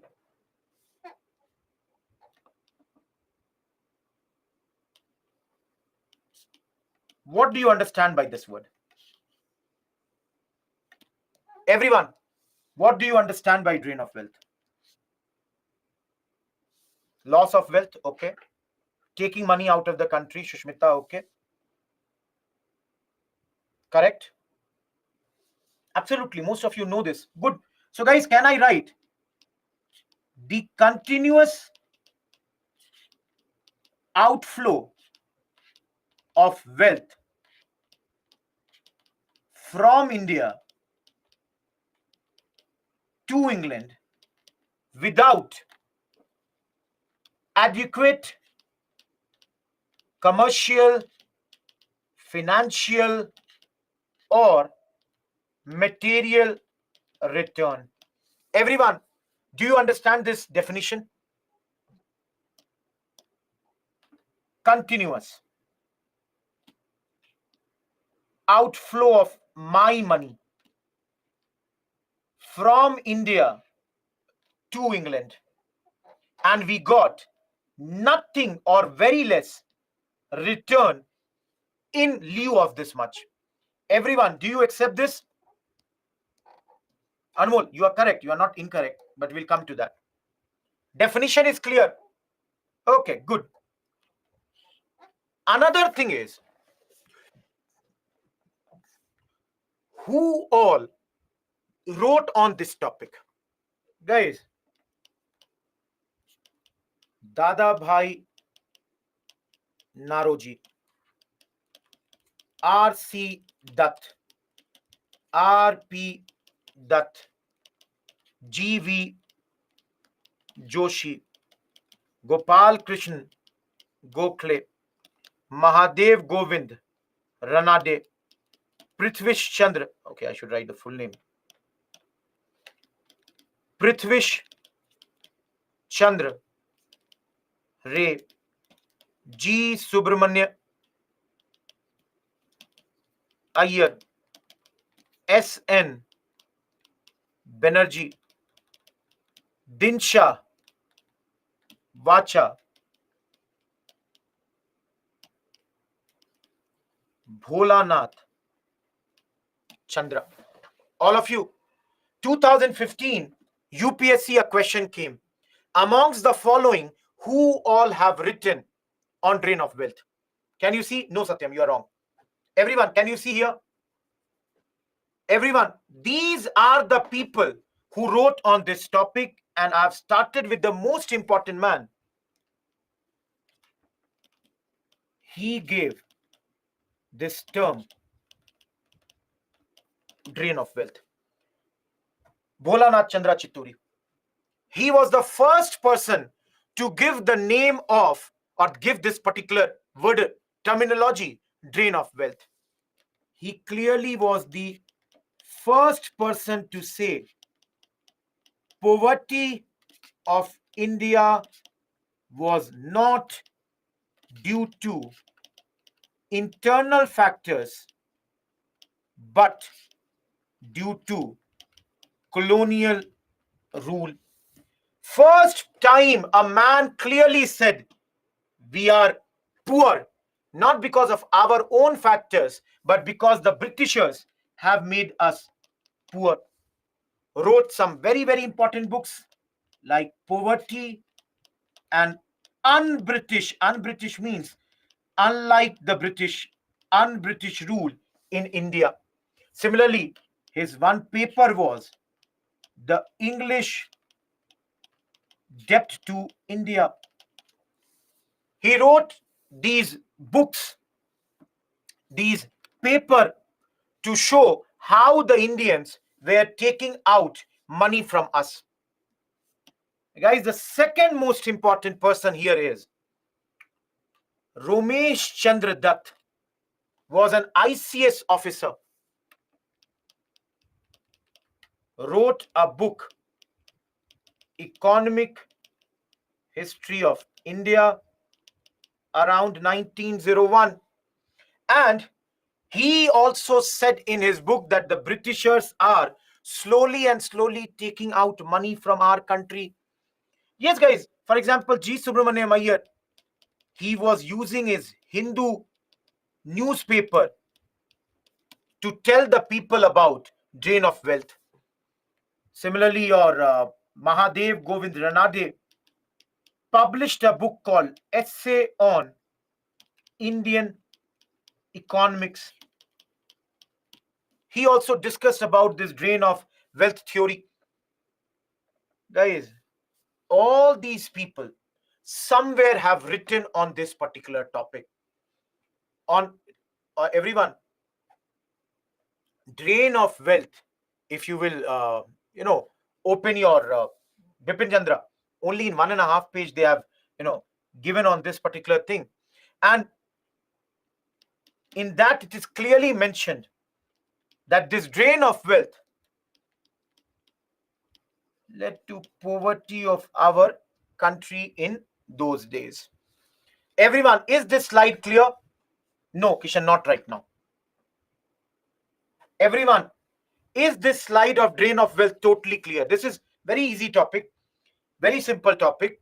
Question can only come, and some of you who want a mains question, why not a mains question for practice? Let me write a mains question. Everyone, what do you understand by drain of wealth? Guys, not every name is important, but then you never know which name can be asked by UPSC. You never know that thing, no? What do you understand by drain of wealth?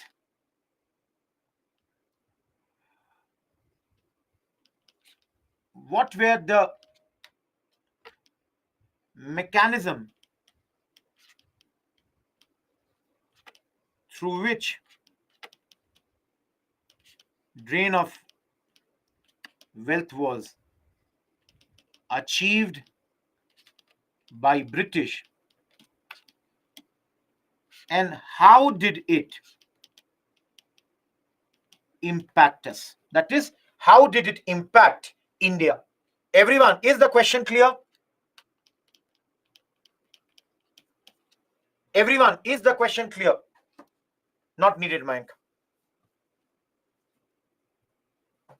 So I was writing here only. Guys, don't you think the biggest impact is they made us poor? All of you, don't you think the biggest impact is they made us poor? Number two, my money went to them. British used it for their industrial revolution. All of you, don't you think my money had gone to Britain, never came back to us? So don't you all feel that this was used by them for their benefit? And in the long run, it contributed to ruining of our industry. That's called deindustrialization. They ruined us. They totally destroyed us. In the very long run, this created situations like famine in our country. Of course, this also contributed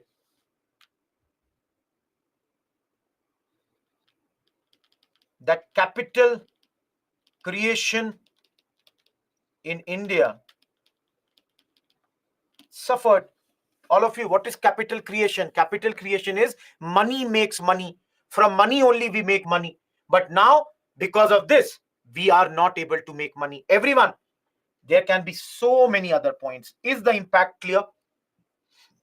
All of you, is the impact clear here? Last part.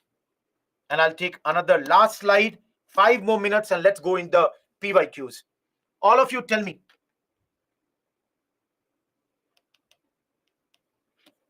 methods or ways by which they did drain of wealth. Everyone, will I be correct to say the bribes which they took, for example, Robert Clive from Mir Zafar and all, is drain of wealth? Everyone, you tell me. Can I say the misuse of dastak, all that is drain of wealth? Can I say salaries of British officials is drain of wealth? Can I say that or not? Similarly, the interests paid to the English companies is drain of wealth. The pensions of their officials is drain of wealth. The for example, salary you can give the example of Secretary of State and his office. Absolutely, guys, maintenance of British army, waging wars. Similarly, expenses related to Indian administration. Of course, the various fines, guys, they would pay less than the market price while buying goods in India. Everyone, yes, there would be, different uh, import export duties, etc. All these are the methods by which they did this. Yes, this is the office, Anjali, India office. Shreyash, we will study that on Monday. Now all of you, am I clear with this? Everyone, am I clear with this? We will see a lot of this. We have just started the chapter. I'm stopping here. They would pay less, Harshita, Dipti, while buying. So 10 rupee thing, they would buy in 8 rupees. 2 rupees is drain of wealth. Hardeep, we will study this on Monday in railway chapter. This we will study there. Great, Shreyash. Those who have got every point clear, great. Pensions. Okay. Now, all of you. This question done? Saturday, Sunday, there is no class. All of you, look at this question. Tomorrow there will be test. Those who are asking, drain of wealth, page number.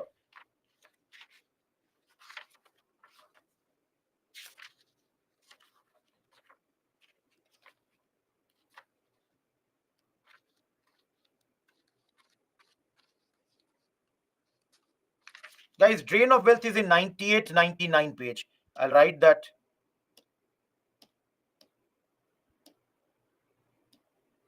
Everyone, page number 98, 99 of your Bipin Chandra. Yeah, that's the same thing. See, one thing I'll tell you very frankly, this much of spoon feeding is not a good thing. If you cannot even find page number, I'm really sorry for you. If you cannot do this much also. Ultimately, this much spoon feeding will hurt you only. I'm making notes for you. I'm telling you the page number. Tomorrow the only thing is left is you ask us to give the paper. UPSC doesn't work like that, man. And everyone, please understand. Tell me the answer to this question. What will you write? 2017 mains question. Good, Jayanta. Very good. Absolutely correct. Kamlesh, more points. See, first of all, identify the keywords. Keyword is this. So in 1750s, if I have to write, I'll bring the decline of Mughals was happening. I'll say at this moment, Anglo-French war was happening. I'll say Palasi and later Buxar happened.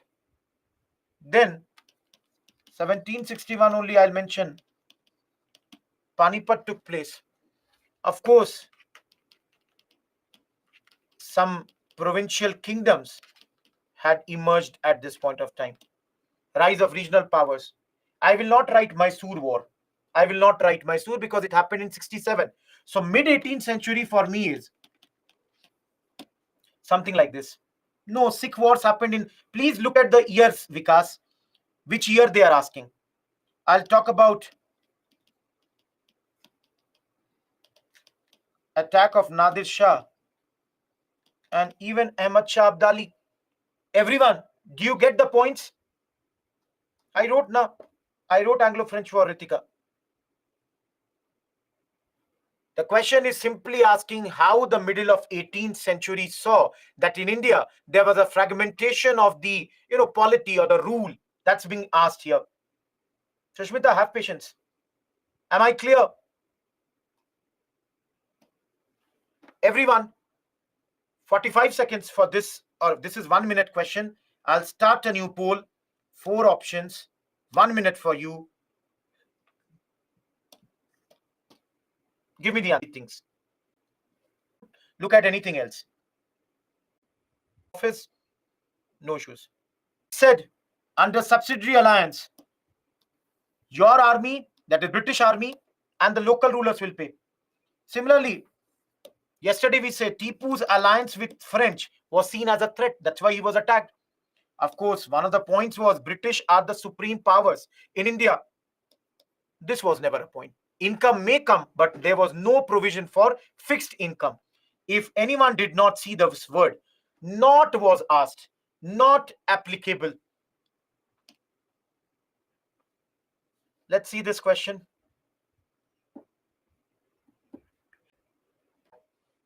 In 35, 45, and 7. Everyone, Tipu Sultan was killed yesterday. We studied in 4th Anglo-Mysore War. So those who say this is very bad answer, you can think. Very bad answer, you can think. And yes, it is correct. Mir Zafar had gone with the British and defeated Shiraj in the Battle of Palasi. Correct answer is B. Very easy question. Those who made mistake, I cannot help you. It's a very, very easy question. How many of you can understand what a big mistake you have done? Think about this. Very easy question. 15 seconds for this.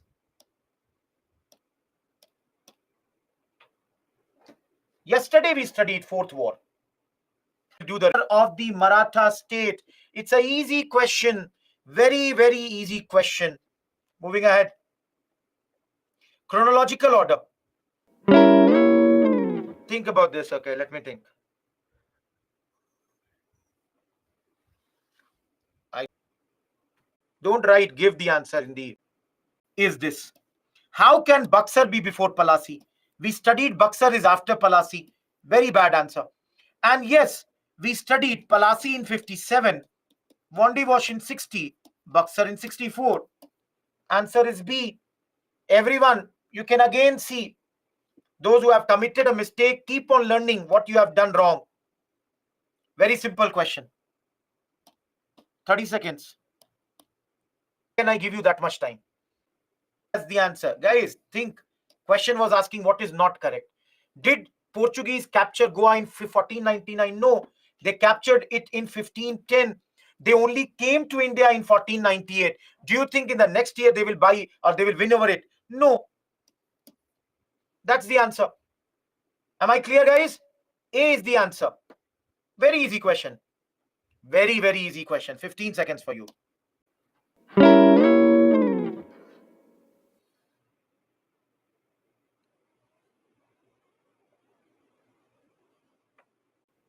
It's not ending.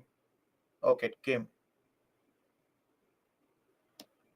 57% gave correct answer. The answer was Tipu Sultan. He sent to Turkey, Pegu, different. Okay, this is... Don't leave this question right now. We'll come to this later. Okay, come to this question. Anandu, I'm not sure. Something problem.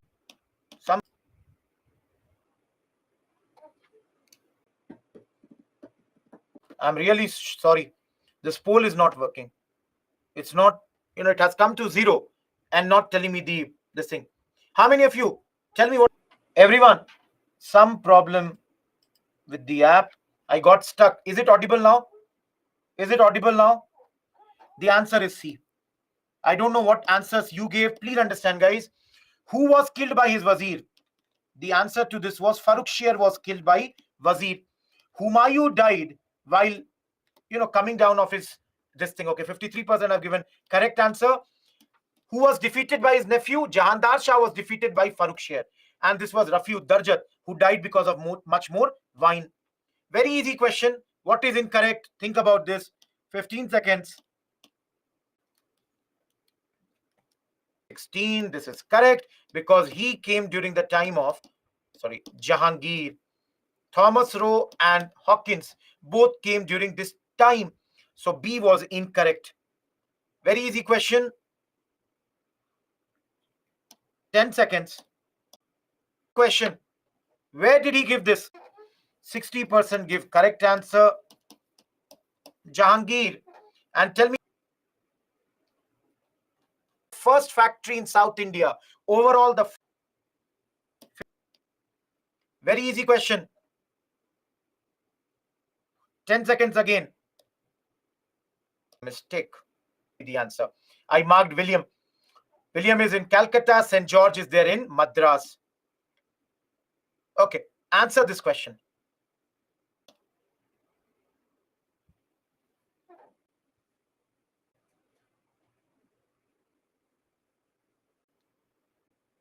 Because Ahmad Shah Durrani, yesterday I told you, he was also Ahmad Shah Abdali. Never ever, the founder of Rohilkhand Kingdom. That's bad. 2 is correct. 1 is wrong because Nijamat of Arcot technically came out of the Mughal Empire, not out of Hyderabad state. So the correct answer to this question is B. Clearly need to revise this particular chapter. Very easy question. We'll give you 30 seconds.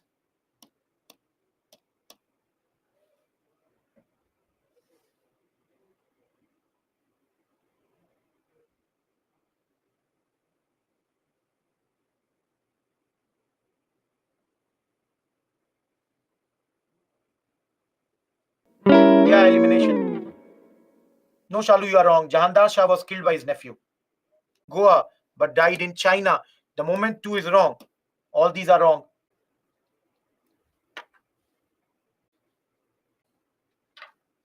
First of all, please understand, guys, first quarter of 17th century means 1625. In those days, can he give the permission for places like in Tamil Nadu, Trichy? No, Mughal Empire has not reached this place. We have studied. These two are worst answer. And we have studied in our slides. Broch, Masulipatnam, these Agra, these were the places where he gave the permission, never to Chikakol. A is the answer. Just last question for the day. Okay, tell me this, very easy. Tell me this, 10 seconds. For the day, I'll give you 65% have given correct answer. French were the last, absolutely correct. Last question for the day. I'll give you 1 minute. Not eliminated now. As clearly I told you, these were brought by the Portuguese, not by the English. Rest two we have not studied, but then if those who have information, even Babur had used it. Even during the times of Akbar, this was used by Todarmal. So 1 and 2, this is also wrong. The correct answer was none of these were brought by the British in India. So the D was the correct answer. Those who have got a lot of answers as correct, congratulations to all of you. Great. Those who have no queries, thank you guys. Listen to me last 1 minute. Enjoy your Saturday, Sunday. I don't have a problem. But then, a good student and those who want to understand Hindi, trust me, history, trust me, in the next 2 days, try to revise what you studied in the 5 days. In 5 days, what you have done, you should revise that particular thing. If you are not able to revise, I told you the app is not working properly. Listen to me again and again. If you revise the things, then only you can have the things in your mind for a longer time. As far as how to revise, select the topics which you feel you were not that great or you did not understand. You can revise either from this recorded lecture or you can do it from the tablet lectures. There you can increase the pace also. You can increase the speed, revise it quickly, look into that, write a few, if you have the time to answers also. Those who have exams, focus on that. My voice will go away, I think, in within 2 minutes. Thanks a ton. Goodbye. Any doubt, again and again, please drop the mail. No, it's not suggestion. I like to be on time. I am a by nature punctual man. I start at 6. I give exactly 10 minutes break. I end exactly at 9:30. The reason for that is many people have offices. That's the thing. Getting my point? Write anything, write it on mail, but give me 24 hours to reply to your mail. Those who saw the recording lectures on chronology, how did you like that chronology lecture? How did you like the chronology lecture? Satyam, we will do that. Great, Tra. I told you the app is not working, cannot show you the leaderboard. Write the mail, Roshan. I think 10. Happy weekend to those, and those who saw the lecture, you write the mail, Nikhil, I'll give it to you. Okay. For revision, you can do that, Kavna, not a problem. Mayank Vadwani, write a mail. I'll send it to you. Okay. Shalu, you cannot have everything. You only tell me I have limited time. Tell me how can I do that? I did not understand. No, Shoaib, that's now for endless time. Nikhil, you'll have to write the mail. I don't know your mail ID. Shreyash, I told you that's not working. Leaderboard is not working. Thank you, Oshin. Happy weekend. Subramanya, I told you don't get into that much. That will not help you. Yes, Shoaib. Vetri, yesterday only your mail has come. Give me some time. Shalu, I have explained that 3 times. Now it is going too much. I told you the things that they saw, what was happening in the world, and specifically what they did, the British did to Afghanistan, to Gwalior, raised suspicions that they might attack Punjab also. That's why before they attack, let's attack the Britishers now. I'll write the mail. Shesh, I did not get the point. I cannot see the leaderboard. That's not working. Palak, if you can do it.